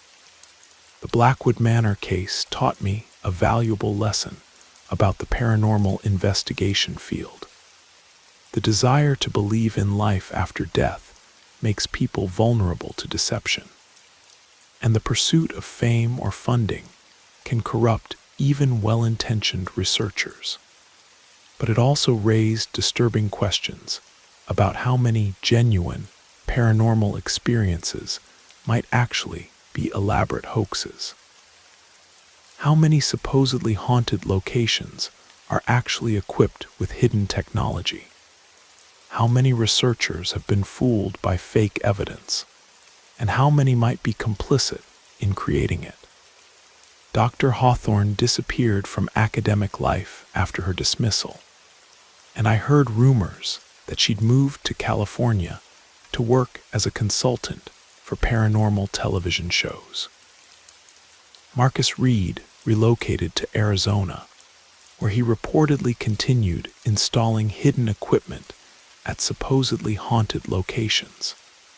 Blackwood Manor still operates as a historical museum, but it no longer advertises its reputation as a haunted site.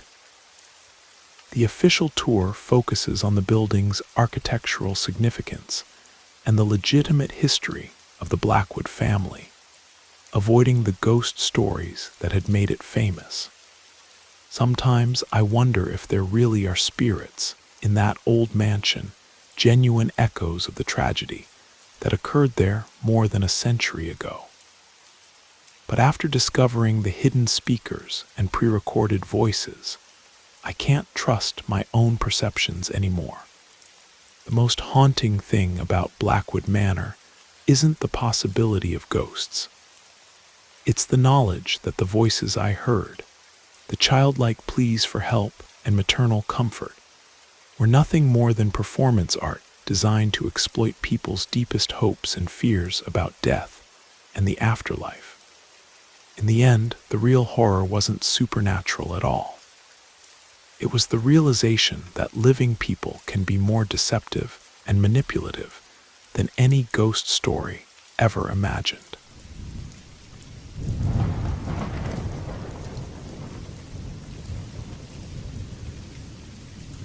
I've been driving a taxi in Detroit for over 20 years now, just like my father before me. It's a family business, you could say. I've got my regular clients, but I also cruise the streets picking up random fares. Back in 2008, when the city was going through some really tough times with crime and the economic crisis, the police had set up checkpoints all over downtown to try and keep things under control. It was a Tuesday evening in November, around 7:30, when I was heading back from dropping off a passenger near the old Ford plant. The streets were darker than usual. Half the streetlights were broken and never got fixed. I was driving down Jefferson Avenue when I saw the familiar flashing lights of a police checkpoint ahead. I pulled up behind a couple other cars waiting to be checked. The officers were being thorough that night, looking inside every vehicle, checking IDs, the whole 9 yards. When it was my turn, I rolled down my window and waited for the officer to approach. "Good evening," he said, but his expression was strange. He was looking past me, craning his neck to peer into the back seat. "You're not alone tonight, I see." I turned around, expecting to see, well, nothing. My cab was empty. I just dropped off my last passenger 15 minutes ago. "Actually, officer, I'm alone. Just finished my last ride of the night." But the cop wasn't buying it. He stepped closer to the car, his flashlight now scanning the interior more intensely. "Sir, I need you to step out of the vehicle." I complied, always do with the police. No point in making trouble. As I stood there on the cold pavement, the officer walked around to the passenger side and opened the rear door. "That's odd," he muttered, shining his light across the empty vinyl seats. He looked genuinely confused, almost spooked. "What's the problem, officer?" I asked, starting to feel a chill that had nothing to do with the Detroit winter. He closed the door and walked back to me. "Sir, when you drove up to this checkpoint, I clearly saw an elderly man in your back seat. He was moving strangely, like he was having some kind of seizure or convulsion. That's why I stopped you. I thought you might need medical assistance." I felt my blood run cold. "Officer, I swear on my mother's grave, there's nobody in this car but me." The policeman studied my face for a long moment. "I've been doing this job for 12 years, he said quietly. "I know what I saw. There was definitely someone back there, rocking back and forth violently. When I saw you driving so calmly, I figured maybe you didn't realize your passenger was in distress." "But there's no one there now," I said, stating the obvious. "No," he agreed, "there isn't. And that's what's bothering me. I never saw anyone get out of your car. You pulled up, I observed you for about 3 minutes before I approached, and no one exited the vehicle." We stood there in silence for a moment, both of us trying to make sense of what had happened. The other cars in line were starting to get impatient, honking their horns. "Look," the officer finally said, "you're free to go." Maybe the shadows were playing tricks on me, or maybe it was a reflection from another car. But I'll tell you what, I've never been so sure of something and so wrong at the same time. As I drove away from that checkpoint, my hands were shaking on the steering wheel. I kept glancing in my rearview mirror, half expecting to see someone sitting in the back seat. The officer had been so certain, so detailed in his description. He wasn't the type to make things up or play practical jokes. I've thought about that night countless times over the years. Sometimes I wonder if maybe I picked up more than just a fare that evening. Maybe some spirits don't need to pay for their ride. They just need someone to take them where they're going, even if that somewhere isn't in this world. The strangest part, about a week later, I was talking to another cabbie at the garage, and he mentioned something similar happening to him near that same checkpoint. He said a cop had stopped him, asking about a passenger that wasn't there. Makes you think, doesn't it? About what we can see, what we can't see, and what might be riding along with us in the dark.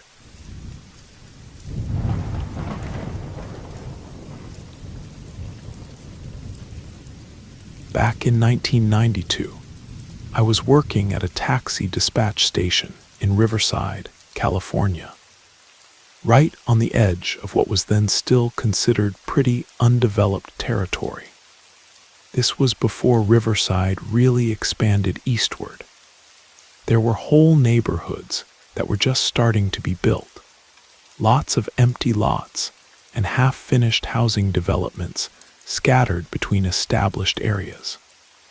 I was probably one of the younger drivers at the station then, maybe 25, and I got along well with all the veteran cabbies. Most of them were good people who'd been doing this job for decades. There was one guy, Charlie, who was in his late 50s and had been driving taxi since the early 70s. Charlie wasn't a problem driver or anything.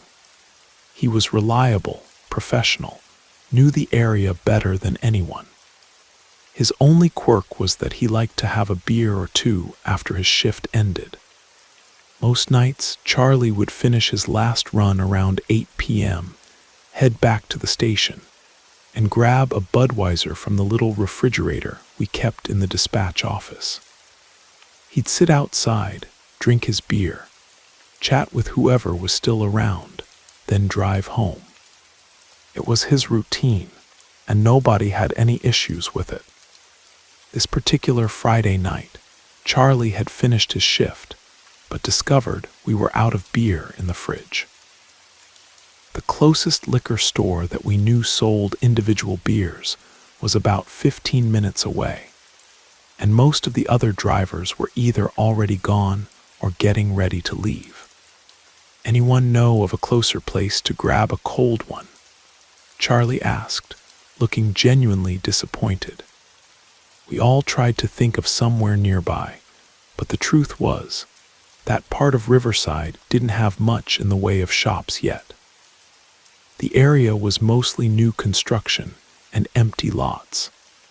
"Tell you what," Charlie said finally, "I'm going to drive around a bit, see if I can find something. There's got to be a convenience store or something I haven't noticed." About 45 minutes later, Charlie came back to the station carrying a 40-ounce bottle of Coors, what we called a 40 back then. He seemed pleased with himself and settled into his usual spot to drink it. "Where'd you find that?" asked Miguel, one of the other drivers. "Little place about 6 blocks from here," Charlie said, taking a long drink. "Can't believe I never noticed it before. Nice old guy running it, good prices, plenty of cold beer." Several of us asked him for more specific directions, thinking it might be useful to know about for future reference. Charlie described it, as being on Magnolia Avenue, in a small strip of older buildings, run by a friendly elderly man who chatted with him about baseball while he was there. The thing was, I'd driven down Magnolia Avenue hundreds of times. It was one of the main streets in our coverage area, and I knew every business along that stretch. There weren't any liquor stores where Charlie was describing, but Charlie seemed so certain, and he was drinking the beer right there in front of us. So we figured maybe there was a new place that had just opened, or maybe it was tucked away somewhere we hadn't noticed. The next evening, Saturday, we had a slower night than usual. Around 9 p.m., a few of us decided we wanted to grab some beers, and the regular liquor store was closed for inventory. Miguel suggested we check out Charlie's new discovery. "Charlie, you want to ride along and show us this place?" I asked. "Sure thing," he said, seeming eager to share his find. 4 of us piled into Miguel's cab: Charlie, myself, Miguel, and another driver named Dave. Charlie directed us down Magnolia Avenue, having us slow down as we approached the area where he said the store was located. "It should be right here," Charlie said, pointing to a section of the street that had 3 buildings. 2 were clearly residential small houses that looked like they'd been converted to apartments. The third was obviously under construction. Just a concrete foundation with some framing, not even walls yet. "Charlie, there's nothing here, man," Miguel said, pulling over. Charlie got out of the cab and walked to where the construction site was. He stood there for several minutes, looking genuinely confused and distressed. "This is where it was," he insisted. "Right here." It was a small store, had those metal security bars on the windows, neon beer signs, the whole thing. The old man behind the counter was wearing a Dodgers cap. We all got out and looked around. It was definitely the right location based on Charlie's directions, but there was absolutely no way a functioning liquor store could have existed where that construction site was. The foundation was clearly new. You could still see where they'd poured the concrete recently. Maybe it was on a different block, Dave suggested diplomatically. We drove up and down Magnolia Avenue for 20 minutes, checking every building, every strip mall, every standalone structure. Nothing matched Charlie's description. There were a couple of convenience stores, but they were in completely different areas and run by young clerks, not elderly men. Charlie became increasingly agitated as we searched. "I'm telling you guys, it was here. I talked to the guy for 10 minutes. He told me he'd been running that store since 1978. He had pictures of his grandchildren taped to the cash register." When we finally gave up and headed back to the station, Charlie was quiet and visibly shaken. He kept muttering that he knew what he'd seen, that he wasn't losing his mind. The strangest part was that Charlie didn't show up for work the next day, or the day after that. Miguel called his house Tuesday morning when Charlie still hadn't come in, and Charlie's wife answered the phone. "Miguel, oh God, Charlie's been in the hospital since Sunday morning. He collapsed at home, and they had to pump his stomach. The doctors said he'd ingested something toxic, but they can't figure out what it was." We were all shocked. Charlie was a healthy guy, never had any serious medical problems that we knew of.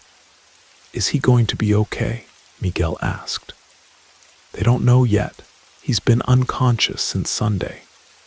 The doctors say his body is fighting some kind of severe poisoning, but they've never seen anything quite like it. His hair," she paused, her voice breaking. "His hair has turned completely white, and he's lost so much weight, Miguel. In just 3 days, he looks like he's aged 20 years. Miguel, Dave, and I visited Charlie in the hospital on Thursday. We barely recognized him. The man lying in that hospital bed looked ancient. His skin was gray and deeply lined. His hair was stark white, and he'd lost at least 30 pounds. The doctors said they'd never seen anything like it. Charlie never woke up. He died the following Tuesday, exactly 1 week after he'd collapsed. At Charlie's funeral, his wife approached me. "The strangest thing," she said, "is that the morning Charlie got sick, I found an empty 40-ounce bottle in our kitchen trash. But Charlie never brought beer home from work. He always said work drinking stayed at work." She paused, looking toward Charlie's casket. The bottle was old, Miguel. Not just the beer, the glass itself looked like it was from decades ago. The label was faded, and the bottle had that thick, heavy glass they used to use in the 60s and 70s.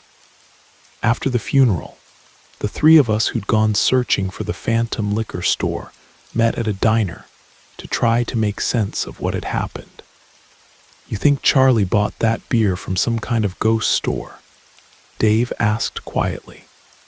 "I think Charlie encountered something that wasn't meant for the living," Miguel replied. "And whatever he drank that night, it wasn't really beer from this world." We never talked about it with anyone else from the station. What would be the point? Who would believe that a good man had died because he'd bought a 40-ounce bottle of beer from a store that didn't exist, run by a man who'd probably been dead for decades? But sometimes, when I'm driving through Riverside late at night, especially through areas that are being developed or redeveloped, I think about Charlie and his phantom liquor store. I think about how the past sometimes reaches into the present, offering us things that seem perfectly normal, until it's too late to realize they come with a price we can't afford to pay. And I never, ever buy anything from a store that I can't find again the next day.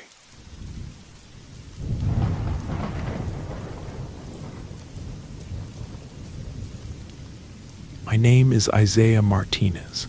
I'm 44 years old, and I'm a biology teacher at a technical high school in Salinas, California. Since I was young, I've had the habit of escaping every so often to the hills that surround this central valley. I don't do it for sport or necessity. I do it out of passion.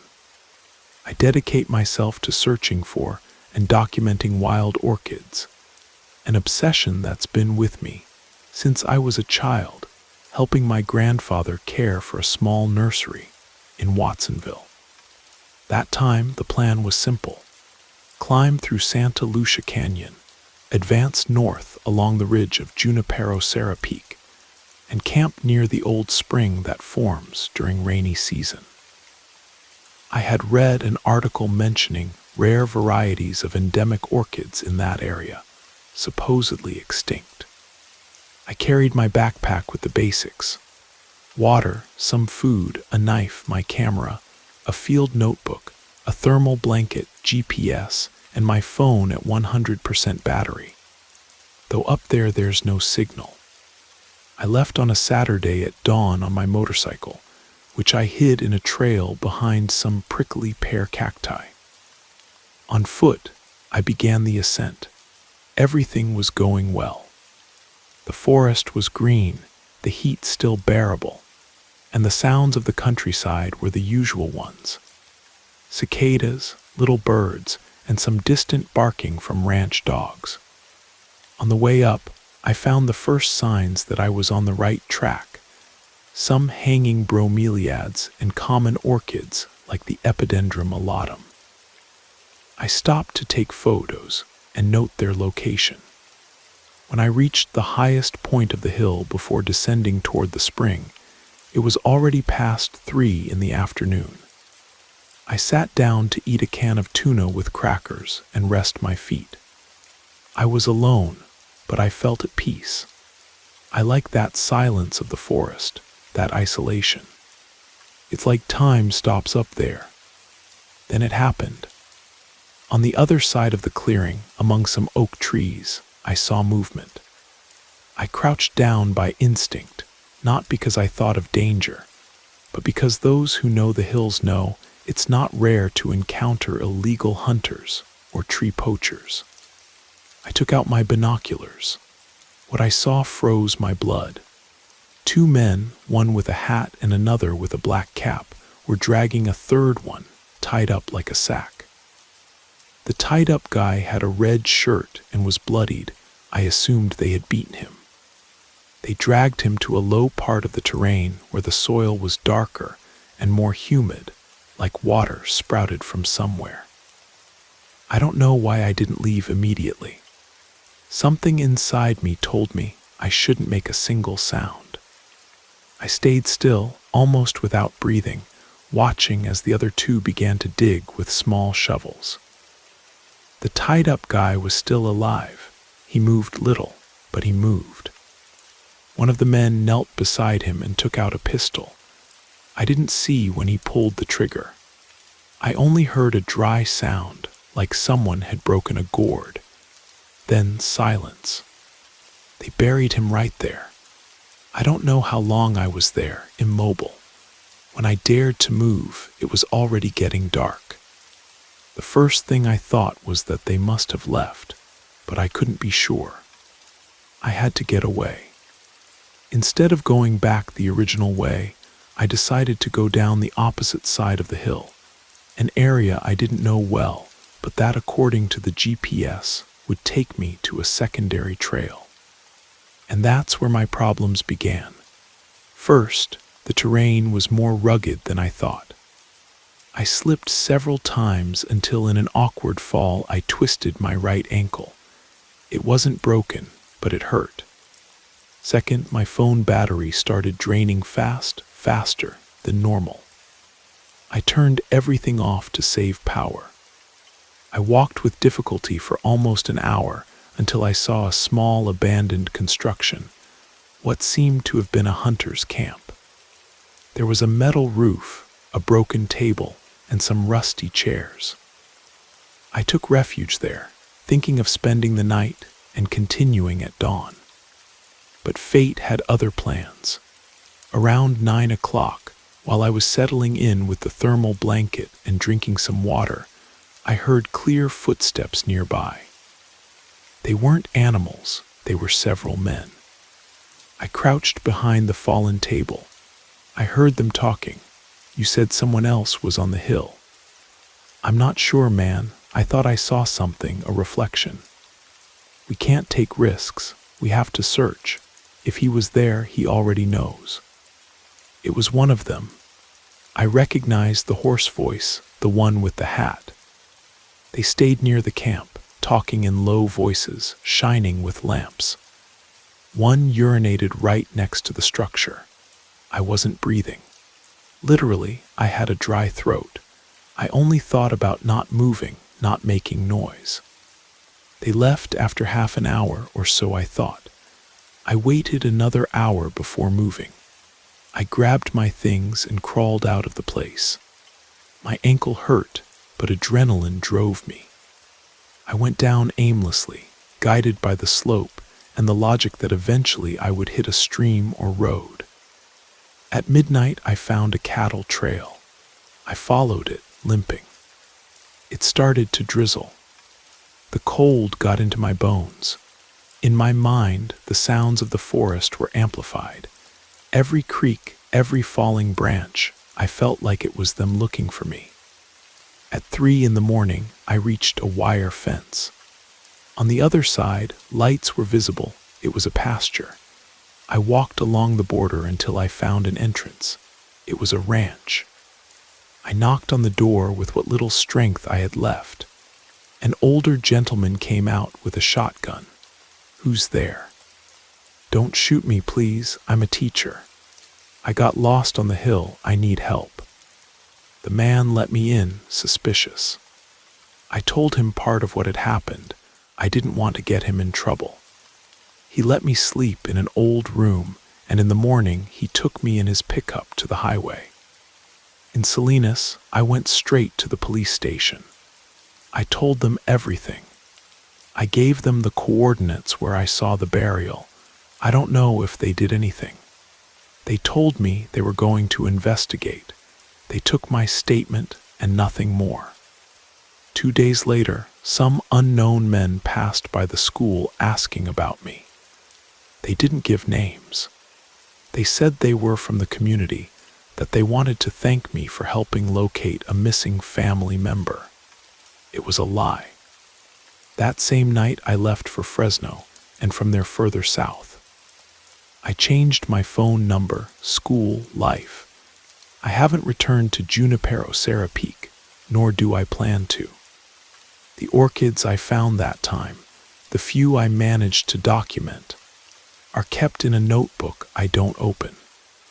I can't because every time I try to, I remember that dark earth where they buried the man in the red shirt, and how the silence of the forest, that peace I loved so much, became the echo of something I shouldn't have seen. And that's something you never forget. Weeks passed before I could sleep a full night. In each shadow, in each sound of the fan, I felt someone was watching me. Despite having gone as far south as possible, to a small community near Bakersfield, I kept looking over my shoulder. I got work at a rural high school giving natural sciences. It was less salary, but the tranquility of the town helped me think that maybe I could start over. I changed my routine completely. No more trips to the forest, no more solitary excursions. I lived 2 blocks from the school, barely went beyond the local market, but paranoia wouldn't leave me. I became someone distrustful, withdrawn. I lost weight. My mother, over the phone, said she didn't recognize me. At 3 months, an envelope arrived with no return address. They left it at the school's principal office. Inside was a sheet folded in 4. It didn't say much, just a phrase written by hand in black ink. The hill keeps secrets that aren't yours. None of my students or colleagues knew anything about my previous life. I hadn't told anyone what I had seen at Junipero Serra Peak. How did they know where I was? How did they know it was me? I kept the note in a notebook I hid under the mattress. I debated between going back to the police or simply disappearing again. But where else could I go? Changing again meant changing my name, place, job. How many times can someone run before they have nowhere left to go? Then I decided to do something different. Not run, but understand. If someone had followed me there, it was because I had left loose ends. Maybe they hadn't identified me completely. Maybe they were fishing, throwing out the net to see if I would break. But something was certain. I was still a threat to someone, and that put me in danger whether I played dumb or not. I started searching discreetly on the internet about disappearances in the Salinas region. I found many, as we all know, but one caught my attention. A certain Leandro Tapia, 26 years old, day laborer, disappeared just that same week I was on the hill. The photo showed him with a red shirt. It was him. It had to be him. They didn't report him immediately. His family was originally from Michoacan, and he had come to Salinas for work. Only after several days did they start pressuring authorities. His case was absorbed by the county sheriff's office, but like so many others, it didn't go beyond another file. I kept pulling at the thread. In a local forum, I found an anonymous comment talking about that case. It said something like, "At Junipero they're planting bodies like they were corn. There's important people taking care of that hill." Reading it, I felt my stomach close up. I thought about leaving again, but before that, I decided to record everything I knew.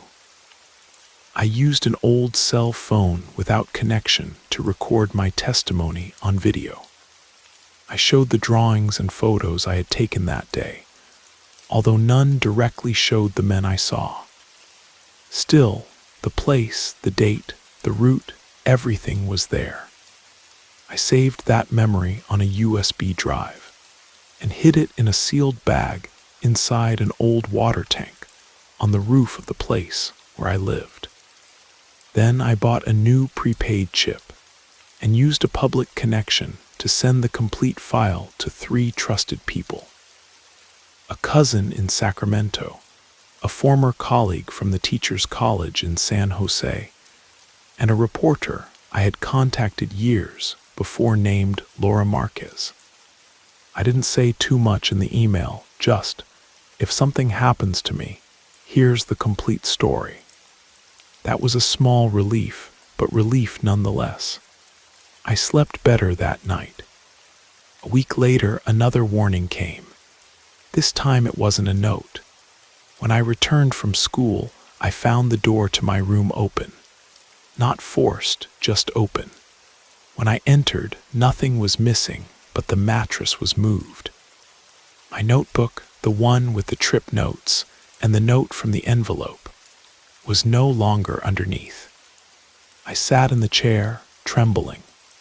Not from fear, but from the certainty that they were watching me very closely. The next day I quit. I told the principal it was for family reasons. He didn't ask much. I took a bus heading to Stockton.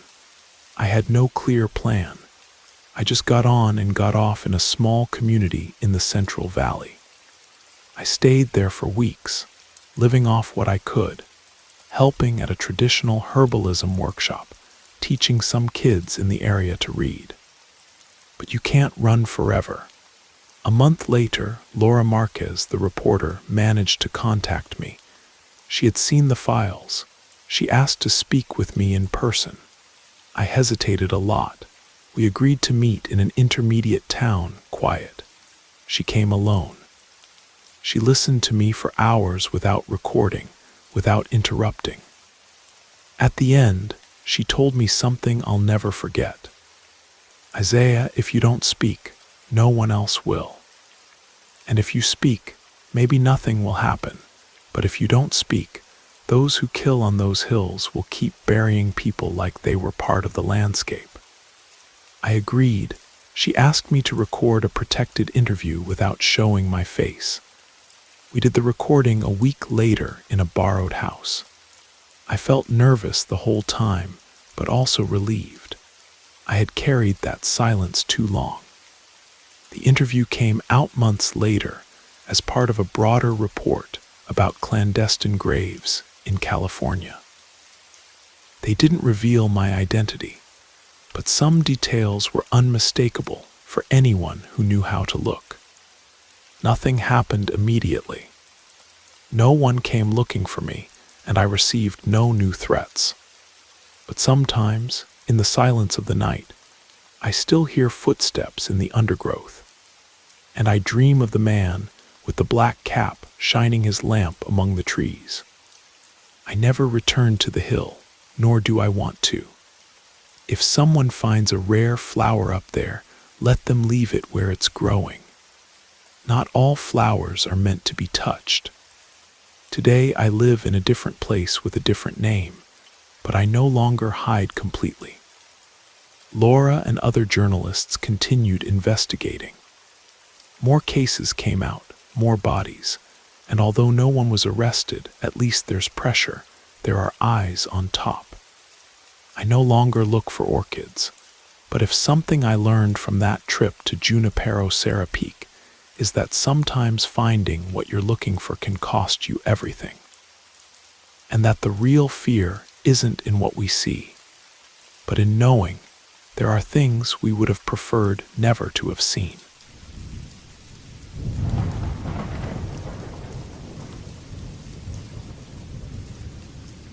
My name is Ramiro Ledesma, and I'm an independent documentary filmmaker. For several years now, I've dedicated myself to traveling through different corners of the country to record America's lesser-known traditions. Folk dances, healing practices, patron saint festivals, and ways of life that are on the verge of disappearing. That's why last June I decided to venture into the Blue Ridge Mountains of Virginia. I had heard about a community called Cedar Hollow, where supposedly a very ancient ceremony was performed, linked to the changing of seasons. Nobody in Charlottesville knew much about it, only that it was difficult to access and that the people there were closed off. For me, that was a sign of something authentic. The idea was simple. Drive up in my truck as far as the road would take me, sleep in the car if necessary, and spend a few days there with the community, interviewing the elders, recording sounds, documenting faces. When I got to the foothills, I filled up with gas, bought supplies at a grocery store, and asked about Cedar Hollow at the farmer's market. The answers were ambiguous. Some told me nobody lived there anymore. Others told me I'd better turn back. "Don't mess with those people," an older man told me while cutting vegetables at his stand. "They barely come down to town anymore, and when they do, they don't talk to anyone." But I had already come too far to turn back. The road was torture, more than an hour of unpaved track, with sharp curves and slopes that made my truck squeal at every turn. There was no cell signal from the moment I left the last settlement. It was already past 5 when I saw the first sign of civilization. A wooden cross at the edge of the road with no name, just a date carved into it. Shortly after, I arrived at the hamlet. There were about 10 houses of logs and rusted metal scattered among towering trees. Total silence. Not a dog barking, not chickens, not motors. I saw an old Ford pickup parked next to a long building. I honked once. Nothing. I turned off the engine and got out. As soon as my boots touched the mud, a child appeared among the bushes. He couldn't have been more than 10 years old, wearing a torn white shirt, and he stared at me without moving. I spoke to him, but he didn't answer.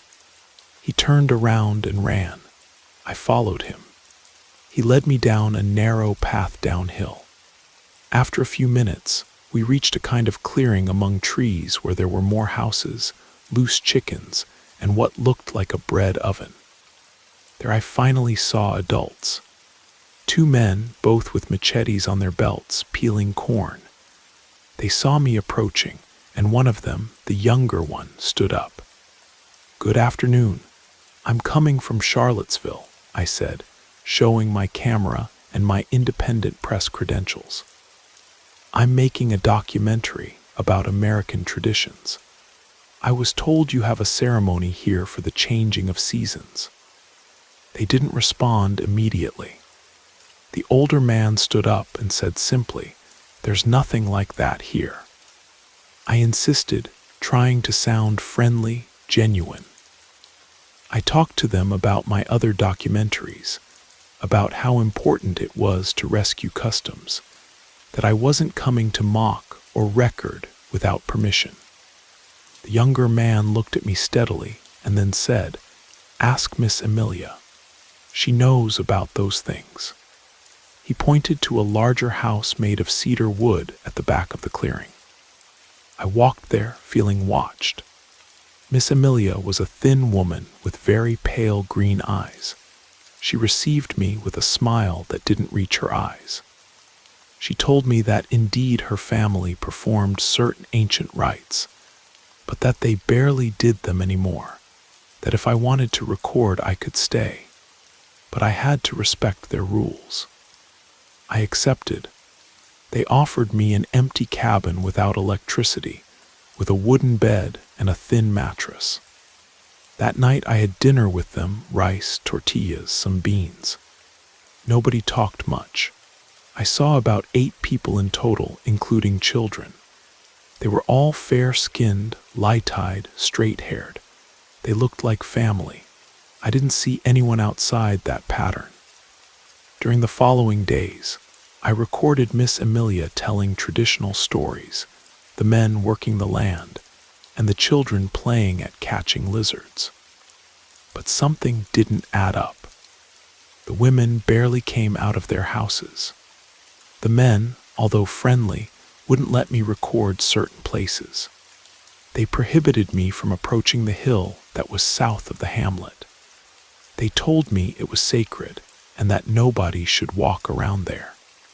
The night of the 4th day, while reviewing my audio files, I heard something strange, a conversation I didn't remember recording. Someone, probably from the family, was speaking in low voices in what sounded like a native language. The curious thing is that up until that moment, everyone had spoken English with me. I consulted with a translator friend when I finally got signal again, days later.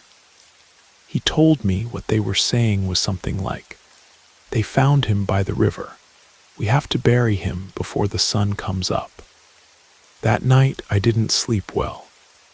The next day, while walking toward the hill with the intention of taking some panoramic shots, I encountered a group of the men. They intercepted me, no longer so friendly. They told me it was forbidden to get close. I asked for forgiveness, said I only wanted to record the landscape. They walked me back to the hamlet without saying more. I was already starting to feel uncomfortable, like they were constantly watching me. I decided that the next day I would leave. I already had enough material. But that night while packing, I heard footsteps outside the cabin. They weren't normal footsteps. They were several, hurried. I looked through the crack and saw 3 men carrying something wrapped in a blue tarp. It was big. They were heading toward the hill. I couldn't help it. I took my camera, turned off the cell phone flashlight, and followed them at a distance. I moved carefully, without making noise. The path to the hill was narrow, covered with branches and fallen leaves. We walked for about 20 minutes until we reached a small hollow. From where I was, hidden among some bushes, I could see them digging something up. I couldn't see what, but what they took out wasn't a box, it was a body. The shape was unmistakable. I didn't record, I couldn't. Fear paralyzed me. I slipped back to the hamlet, collected my things in silence, and left without saying goodbye to anyone. Driving back in the early morning on that track was torture. But I had never wanted to leave a place so badly. A month later, already in Charlottesville, I learned through a contact at the county sheriff's office that human remains had been found in that area. Several, but there were no arrests or open investigations. Complicated area, they told me. I never uploaded that documentary, nor will I. There are places where customs aren't meant to be documented. Places where law doesn't exist and families don't need anything more than their own code. Places where cell signal doesn't reach, nor help, nor anyone's eyes. And if you ask me if I would go back, no, not even if they paid me. Weeks passed, and I kept turning the matter over in my mind. Part of me felt guilty for not having made the formal report, for not having handed over the recordings or the exact coordinates of the place to some authority. But another part, stronger, screamed at me to stay out of it, because I knew what I had seen. I knew that family operated without surveillance, without external interference, and that whoever messed with them wouldn't have the chance to regret it. I thought about throwing away all the material. There were hours of video, interviews, landscapes, but there were also pieces of conversation recorded by accident. And those seconds where voices in the native language could be heard, where someone clearly said, "He's already dead. We're going to bury him tonight." It terrified me that someone else would hear it and ask where it came from. So I filed everything on an external drive and kept it in a locked drawer. And for a while, I tried to continue with my life.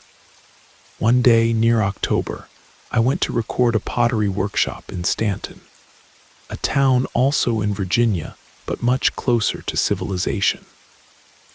When I finished, I went to have coffee at the town square, and there, while they served me pastry, I heard a voice that made my skin crawl. "Have you gotten over being curious?" I turned around. It was the young man from the hamlet, the same one who had received me the first time. He had a cap and different clothes, but his face was unmistakable. He was smiling with that calm that's more threat than courtesy. I was speechless. I didn't know whether to deny everything, play dumb, pretend I didn't recognize him. But he didn't wait for an answer. He just sat in front of me and ordered coffee. "Don't worry, we're not coming for you," he told me. "We just want you to leave us alone." He explained to me, without violence, without raising his voice, that they knew I had recorded more than I should have, that they knew where I lived, and that they knew who I had shown it to. I hadn't shown it to anyone, but that was clear to me later. They didn't know for sure. They were fishing, casting the net to see if I would break. And I broke. I told him I hadn't shown it, that I wasn't going to show it, that I had already deleted everything. He didn't believe me. He made that clear with his look. "Nothing happens," he told me. "We just wanted to see each other so you understand there are no secrets between us." He finished his coffee and left. He never raised his voice, never touched me, never directly threatened me, but his presence was more effective than any blow. That night I burned the hard drive. Everything. Also the notebook with notes, the backup copies, the interviews. I didn't sleep. Since then, I've changed my methods. I no longer travel alone. I always notify exactly where I'm going, and I maintain constant contact with someone I trust. I no longer accept invitations to communities where nobody comes down to town. And above all, I no longer obsess over the authentic at any cost. I've convinced myself that some stories aren't meant to be told, but to be avoided. Recently, a colleague asked me for contacts in the Blue Ridge Mountains. He was interested in filming about traditional medicine. He asked me if I knew any town where they still used remedies with roots, where they still spoke native languages.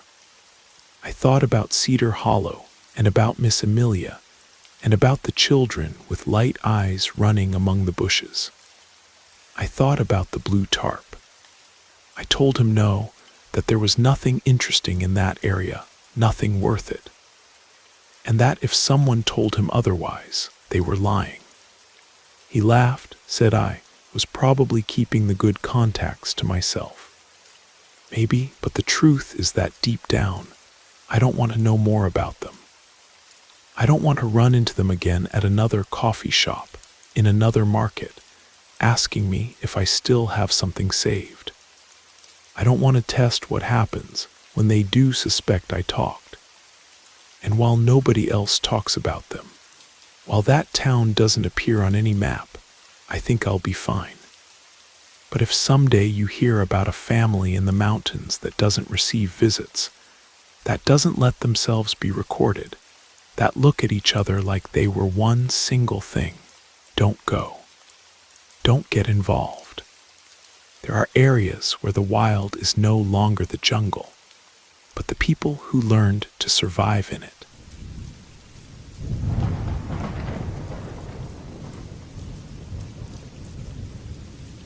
I never believed in the supernatural until I inherited my uncle's ranch in northern Montana.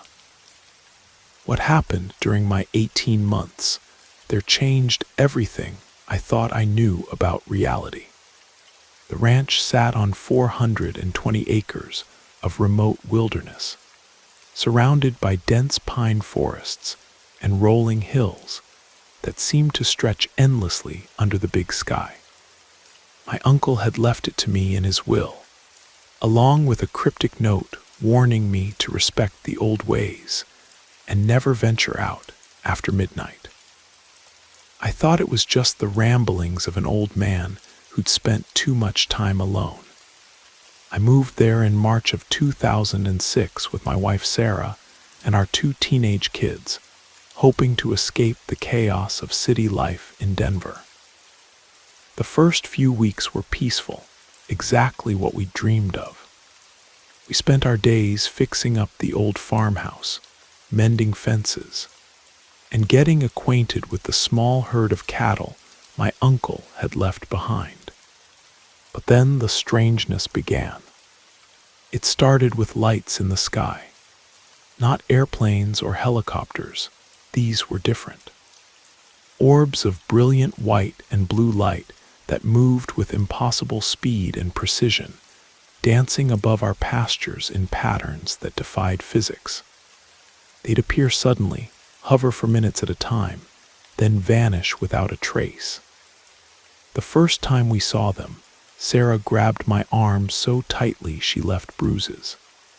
"What are those?" she whispered, her voice barely audible over the wind. I had no answer. The lights came almost every night for weeks, sometimes alone, sometimes in groups of 3 or 4.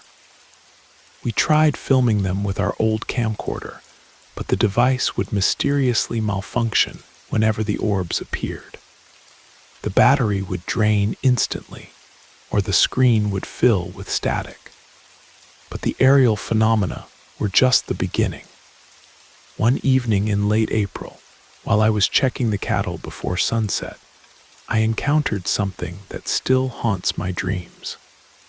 A massive wolf, easily twice the size of any normal wolf, approached me with an almost casual confidence. Its fur was jet black with silver streaks, and its eyes glowed with an unnatural amber light. My heart pounding, I raised my hunting rifle and fired 3 shots at close range. The bullet struck the creature squarely in the chest, and I could see the impact ripple through its fur. But there was no blood, no reaction of pain. The wolf simply stared at me with those burning eyes, then turned and walked away with the same unhurried pace it had arrived with. I followed its tracks in the mud, but after about 50 yards, they simply vanished. Not gradually faded, vanished completely, as if the creature had dissolved into thin air. That night I couldn't sleep. I sat by the kitchen window with my rifle across my lap, watching the darkness beyond our porch light. Around 2 in the morning, I saw shapes moving between the trees, tall, impossibly thin figures that seemed to glide rather than walk. When I grabbed binoculars for a closer look, they melted back into the shadows. The attacks on our livestock began shortly after. We'd find cattle dead in the pasture, but not killed by predators or disease. These animals had been mutilated with surgical precision, perfect circular incisions, organs removed without disturbing the surrounding tissue, and never a drop of blood on the ground. One bull was found with its entire muscular system somehow extracted while leaving the hide completely intact. Our veterinarian took one look and refused to examine the carcass. "I've never seen anything like this," he said, backing toward his truck. "You need to call someone else. But who do you call for something like that?" The phenomena weren't limited to the outdoors. Inside our home, objects would disappear and reappear in impossible locations. Sarah's coffee mug would vanish from the kitchen counter and turn up in the barn. Tools would move themselves from the garage to the attic overnight. We'd hear voices speaking in what sounded like an ancient language, coming from empty rooms. One morning, I found every cabinet door in the kitchen hanging open, with their contents scattered across the floor, as if someone had ransacked the place in a fury. But we'd heard nothing during the night. No footsteps, no breaking sounds, nothing. The electronic equipment in the house began failing regularly. Our television would turn on by itself, cycling through channels of pure static. The radio would tune itself to frequencies that broadcast only whispers in that same strange language.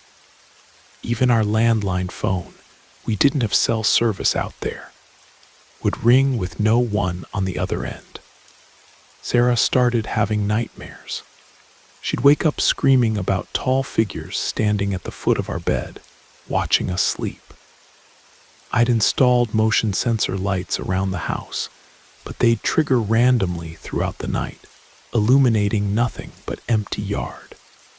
The breaking point came on a fog-shrouded night in September. I was awakened by the sound of our cattle bellowing in terror. When I looked out the bedroom window, I saw something that defied all logic. A massive, triangular craft hovering silently above the pasture, emanating a pale green light that seemed to pulse like a heartbeat. Beneath it, our cattle were scattered and motionless. Not dead, frozen, as if time itself had stopped around them.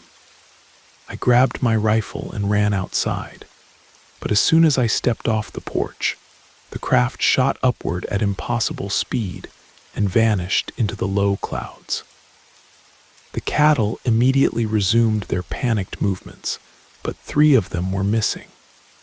We found them the next morning at the far edge of our property, arranged in a perfect triangle, each one mutilated in that same bloodless, surgical manner. That was when I knew we had to leave. But getting out wasn't as simple as packing our belongings. Every time we tried to drive away from the ranch, our truck would break down just past the property line. The engine would die, the electrical system would fail, and we'd have to walk back to the house. Local mechanics couldn't find anything wrong with the vehicle. It was as if something wanted us to stay. Finally, in desperation, I contacted a researcher from the University of Montana who specialized in unexplained phenomena. Dr. Elizabeth Hayes arrived with a team of investigators and enough electronic equipment to fill a small laboratory. They documented everything: the lights, the strange sounds, the equipment failures. Dr. Hayes herself witnessed one of the triangular craft during her second night at the ranch. But when they tried to leave with their evidence, the same thing happened to them. Their vehicles wouldn't start, their backup generators failed, and their satellite communication equipment went dead. "It's like we're being held here," Dr. Hayes told me on their 4th day. "Something doesn't want this information to leave the ranch." We were trapped for 3 more weeks until, without warning, everything stopped. The lights disappeared. The voices went silent. The electronic equipment began working normally again. It was as if whatever force had been tormenting us had simply lost interest and moved on.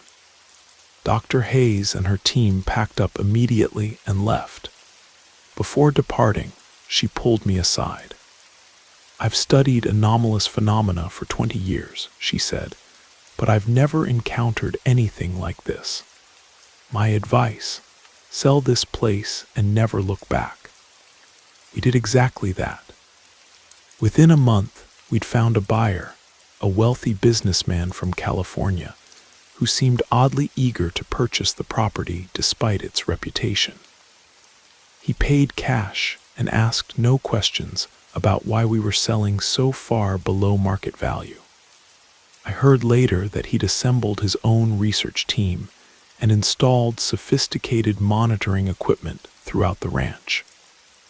But after 6 months, he abandoned the project and put the property back on the market. When I called to ask what had happened, his assistant would only say that Mr. Patterson was no longer available for comment regarding the Montana acquisition. The ranch has changed hands 4 times since then. Each new owner arrives with ambitious plans and modern technology, convinced they can solve the mystery. Each one leaves within a year, often in the middle of the night, abandoning expensive equipment and selling at a significant loss. I keep tabs on the place through local news and internet forums. The phenomena continue: lights in the sky, mutilated cattle, electronic failures. The Blackfeet Nation, whose reservation borders the property, have long considered that land cursed. Their elders speak of ancient spirits that guard certain places, punishing those who trespass on sacred ground. Maybe they're right. Maybe some mysteries aren't meant to be solved. I still have nightmares about those 18 months. Sometimes I wake up thinking I can hear those whispered voices speaking their incomprehensible language.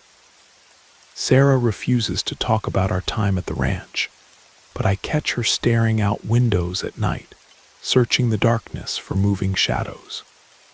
We've built a good life here in Billings, far from that cursed land. But part of me will always wonder what we encountered in those remote Montana hills, and whether it's still out there, waiting for the next curious soul to venture too far into the wilderness. Some places, I've learned, are meant to remain untouched, and some secrets are better left buried in the darkness where they belong.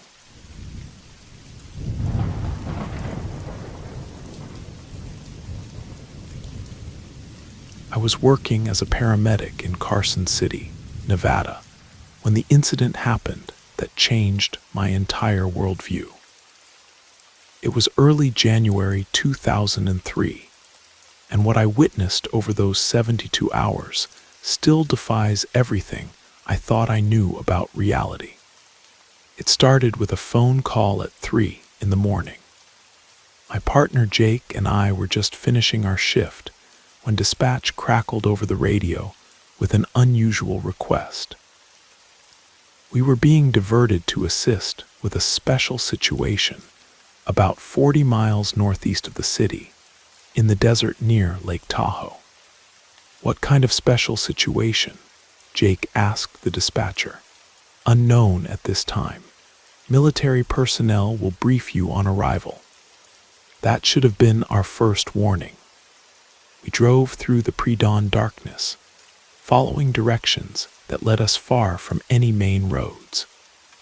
After nearly an hour of navigating dirt tracks and winding mountain paths, we saw lights ahead, not the warm glow of a town, but harsh white floodlights that turned the desert landscape into an alien moonscape. A military checkpoint stopped us about a quarter-mile from the main activity. A stern-faced officer in fatigues examined our credentials and medical licenses with unusual thoroughness. "What you're about to see," he said, handing back our IDs, "falls under national security classification. You'll be required to sign non-disclosure agreements before proceeding." Jake and I exchanged glances. In 15 years as paramedics, we'd never encountered anything like this. The scene beyond the checkpoint was unlike anything I'd ever witnessed. Military vehicles, scientific equipment, and personnel in hazmat suits surrounded what appeared to be a crash site. Emergency floodlights illuminated twisted metal debris scattered across several acres of desert scrub. But this wasn't aircraft wreckage like anything I'd seen. The material looked organic somehow, smooth and curved like melted silver, with an oily iridescence that seemed to shift colors in the artificial light. Some pieces were as large as car hoods, others no bigger than dinner plates, all of them bearing strange markings that looked almost like hieroglyphics. "Over here," called a man in a white coat who introduced himself as Dr. Marcus Chen from the Centers for Disease Control. "We need medical personnel to examine the subjects." He led us to a cordoned-off area where several large military tents had been erected. Inside the first tent, on a standard hospital gurney, lay something that made my knees go weak. It was humanoid, but clearly not human.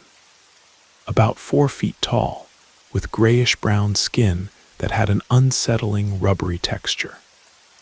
The head was disproportionately large, featuring enormous black eyes that seemed to reflect light even though they were clearly lifeless.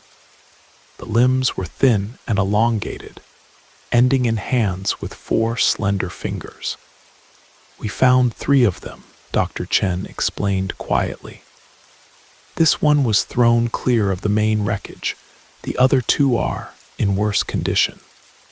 My medical training kicked in despite my shock. I approached the being and began a standard examination, though nothing about this situation felt standard. The skin was cool to the touch and had an odd, oily consistency. There were no obvious external injuries, but when I checked for vital signs, my instruments registered readings I'd never seen before.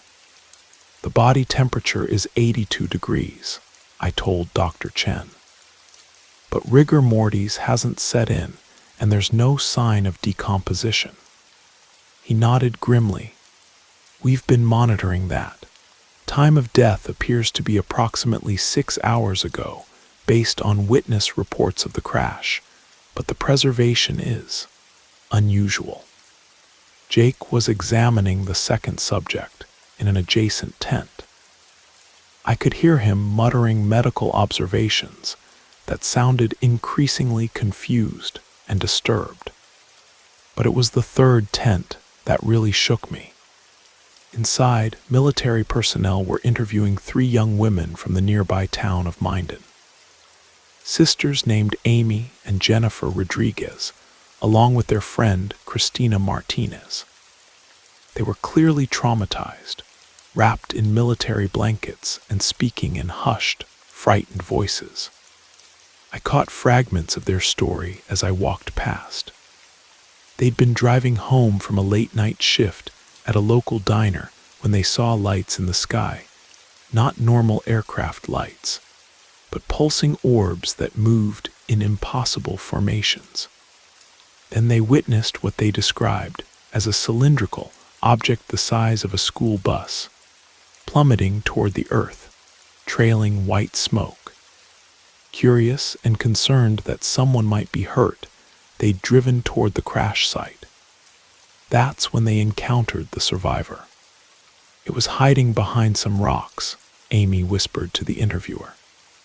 "It looked scared, like it was hurt or lost. Its skin was this weird greenish-brown color, and it had these huge red eyes that seemed to glow." Jennifer nodded, tears streaming down her face. "It wasn't moving much, just kind of crouched there, breathing really heavily. We could tell it wasn't from around here." The being had apparently been alive when they found it, though severely injured. The girls had called 911, which had triggered the massive response we were now part of. By the time emergency personnel arrived, the creature had died. Over the next 48 hours, I found myself drawn deeper into the investigation. Military scientists took tissue samples, ran countless tests, and documented everything with almost obsessive thoroughness. I assisted with the medical examinations, though I felt completely out of my depth. The being's internal anatomy was unlike anything in medical textbooks. Their organs were arranged differently. Their blood was a dark greenish fluid that didn't coagulate normally, and their bone structure was surprisingly delicate despite their obviously advanced development. Most disturbing were the brain scans.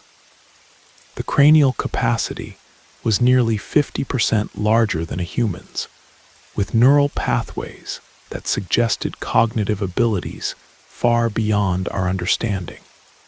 But the real shock came on the third day, when more witnesses began coming forward.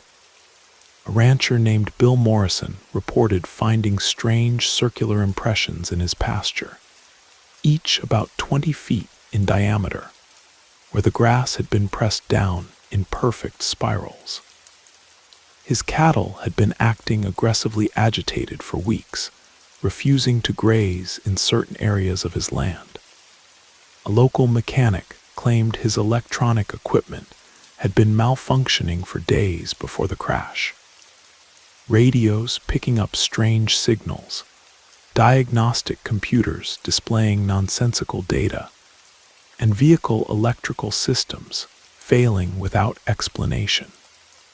Most intriguingly, several residents reported unusual dreams in the weeks leading up to the incident, vivid nightmares about tall, pale figures standing in their bedrooms, communicating without words. The military investigators took all these reports seriously, conducting interviews and collecting evidence with the efficiency of a major criminal investigation. But it was clear they were as baffled as the rest of us. On my final day at the site, Dr. Chen pulled me aside for a private conversation. "What's your professional opinion about what we found here?" he asked. I considered my words carefully. In my medical judgment, these beings represent a form of life completely unknown to terrestrial science. Their physiology suggests adaptation to an environment significantly different from Earth. He nodded slowly. That's consistent with our preliminary findings, but officially, this incident involves experimental aircraft from a classified military program. The subjects are sophisticated test dummies designed to simulate human passengers. I stared at him. "You can't be serious." "National security requires certain interpretations of unusual events," he replied. "The non-disclosure agreements you signed are legally binding and carry severe penalties for violation." Before leaving, I was briefed by military personnel about the official story. A prototype stealth aircraft had crashed during a routine test flight. The strange debris was classified composite materials. The unusual readings from my medical equipment were due to electromagnetic interference from the aircraft's experimental systems.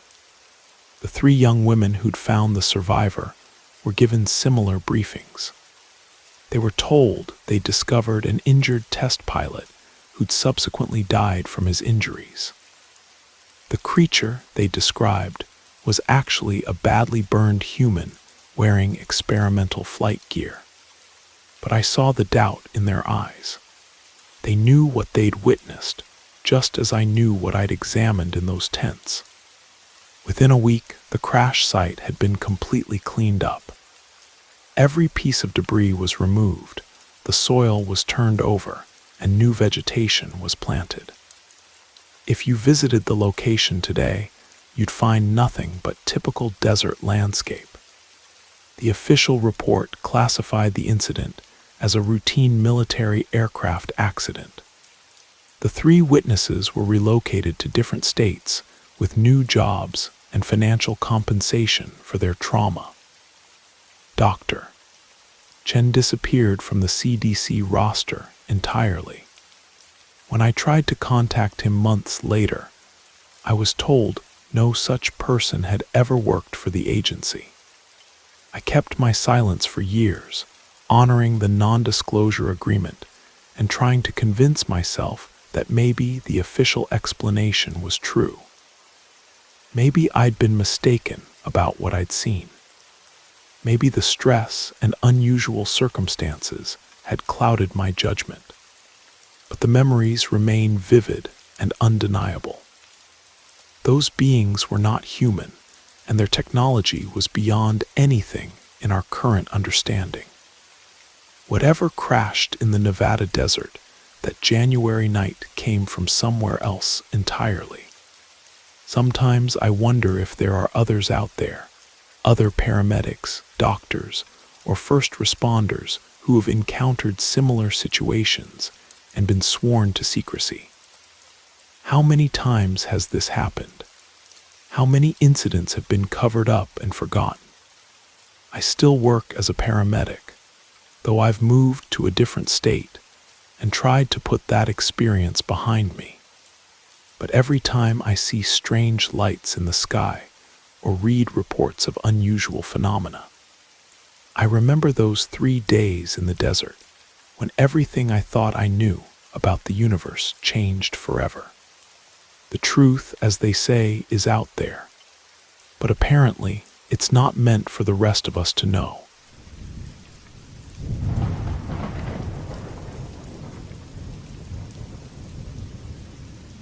My grandfather was a taxi driver in Phoenix for 43 years, and I had the privilege of knowing him for the first 28 years of my life. I'm 35 now, and there's one story he used to tell that still gives me chills whenever I think about it. Grandpa always said he'd never seen anything supernatural in all his years of driving. No ghosts, no strange occurrences, nothing out of the ordinary. But there was this one night in 1994 that changed everything for him. He'd picked up an elderly woman around 10:15 p.m. from a bus stop near the downtown area. She needed to go to a neighborhood called Maryvale, specifically to a house on West Indian School Road. The ride was about 20 minutes through some of the older parts of the city, with those adobe-style homes and desert landscaping. As they approached her street, Grandpa noticed something immediately. There was a house on fire. Not a massive blaze, but definitely flames coming from what looked like a side patio or courtyard area. The orange glow was unmistakable against the dark Arizona sky. "Oh my God," the woman gasped. "That's my house. Please pull over quickly." Grandpa parked right in front, and the woman jumped out faster than he'd expected for someone her age. She had her keys ready and rushed to the front door. Within seconds, she had grabbed a garden hose from her front yard and was running toward the flames, which seemed to be coming from a covered walkway that connected her house to a detached garage. Without hesitation, Grandpa got out to help. The woman was already spraying water on the fire, crossing herself repeatedly and muttering prayers in Spanish. Together, they managed to put out the flames in about 10 minutes. It wasn't as bad as it had looked from the street, mostly scorched concrete and some damaged patio furniture. "Thank you so much," she said, catching her breath. "I don't know what I would have done if you hadn't been here." While Grandpa helped her bring in some grocery bags from his cab, he couldn't help but ask, "Ma'am, do you have any idea how this fire started? Is your gas line okay? Do you need me to call the fire department?" The woman paused, looking at the blackened area. "You're very kind, but this has happened before. Several times, actually." Grandpa was stunned. "Several times? That's incredibly dangerous.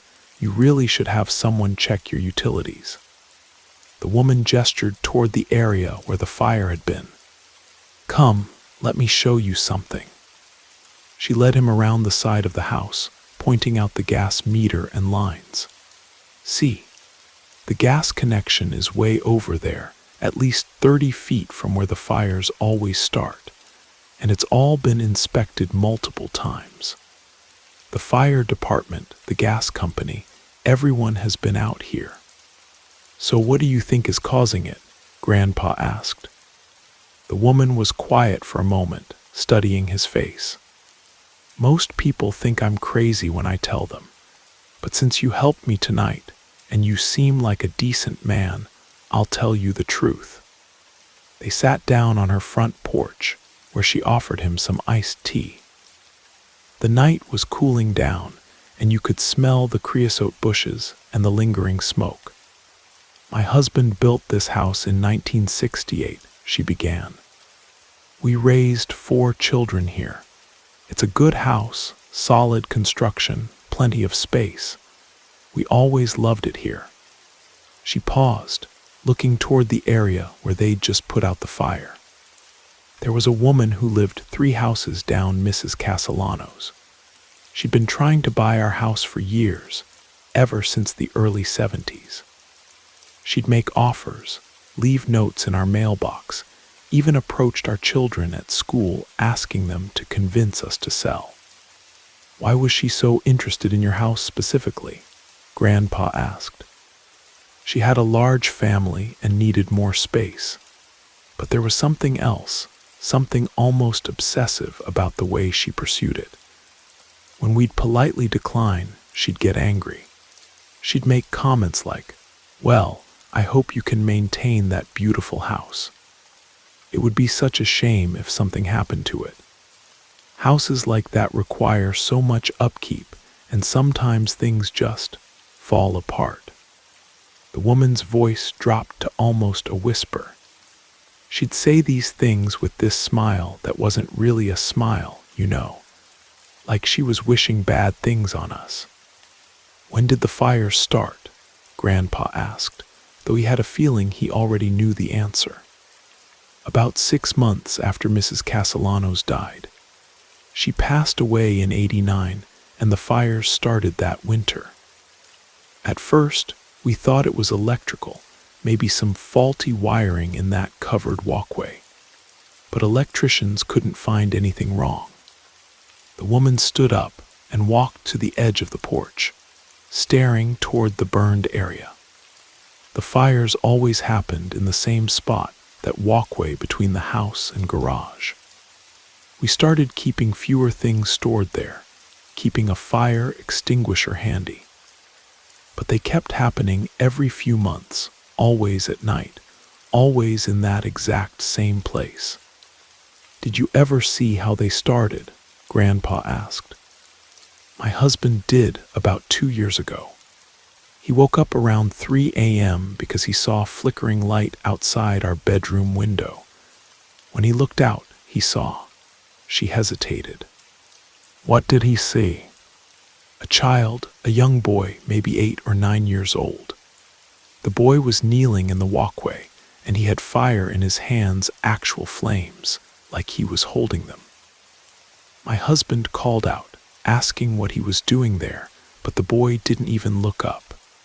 He just placed the fire on the ground, and then, this is the part that sounds impossible, he walked straight through the wall of the garage and disappeared." Grandpa felt a chill despite the warm Arizona night. "What did you do?" "We ran outside to put out the fire, just like tonight. But I thought my husband was having some kind of breakdown. I mean, children don't just walk through walls, right? But then, about 3 weeks later, I saw the same thing myself." "You saw the boy too." "I was watering my plants early one evening when I caught a glimpse of light from the corner of my eye. I turned, and there, he was same child, same impossible fire in his hands. And just like my husband described, when I called out to him, he completely ignored me and walked right through the solid wall." The woman sat back down, looking exhausted by the memory. "We asked around the neighborhood, trying to figure out if anyone had lost a child, if there had been any accidents. Nothing. Then a friend of mine, someone who sees things differently than most people, came to visit the house. What did they say? They told us someone had worked something on our property. That's how they put it, worked something. They said someone who had wanted our house very badly had left something here, something that was supposed to make us want to leave. The spirit of a child, bound to keep causing problems until we gave up and moved away. Mrs. Castellano's grandpa said, it wasn't a question. That's what we figured. My friends said they could try to cleanse the property, perform some kind of spiritual cleaning, but that without finding whatever had been buried or hidden here, it might not be completely effective. Did you try? Oh yes, we had the house blessed, had spiritual cleansings done, everything we could think of. It helped. The fires became less frequent, maybe every 8 or 10 months instead of every few. But they never stopped completely. She gestured toward the area they'd just extinguished. Tonight was the first one in almost a year. I keep hoping that maybe whatever Mrs. Castellanos did is finally losing its power, but the boy is still there, Grandpa finished. Yes, and I don't think he's going to leave until he finishes what he was sent here to do, drive us out of our home. Grandpa helped her clean up the remaining mess and made sure she had his card in case she needed help in the future. As he drove away that night, he couldn't stop thinking about what he'd witnessed.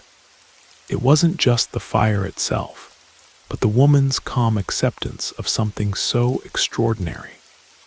He told us that story dozens of times over the years, and he always ended it the same way.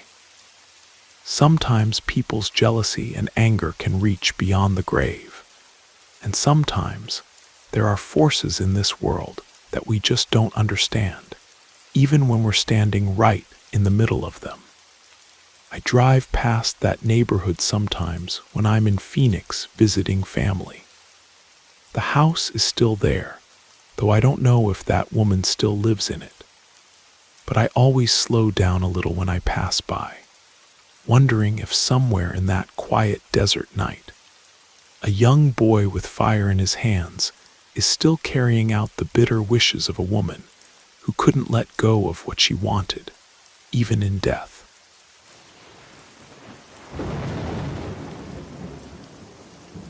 You made it to the end of the stories. That means it's the perfect time to subscribe so you don't miss future episodes. And if you haven't already, leave a like and drop a comment. I'd love to hear your thoughts. Have a great time relaxing, and good night.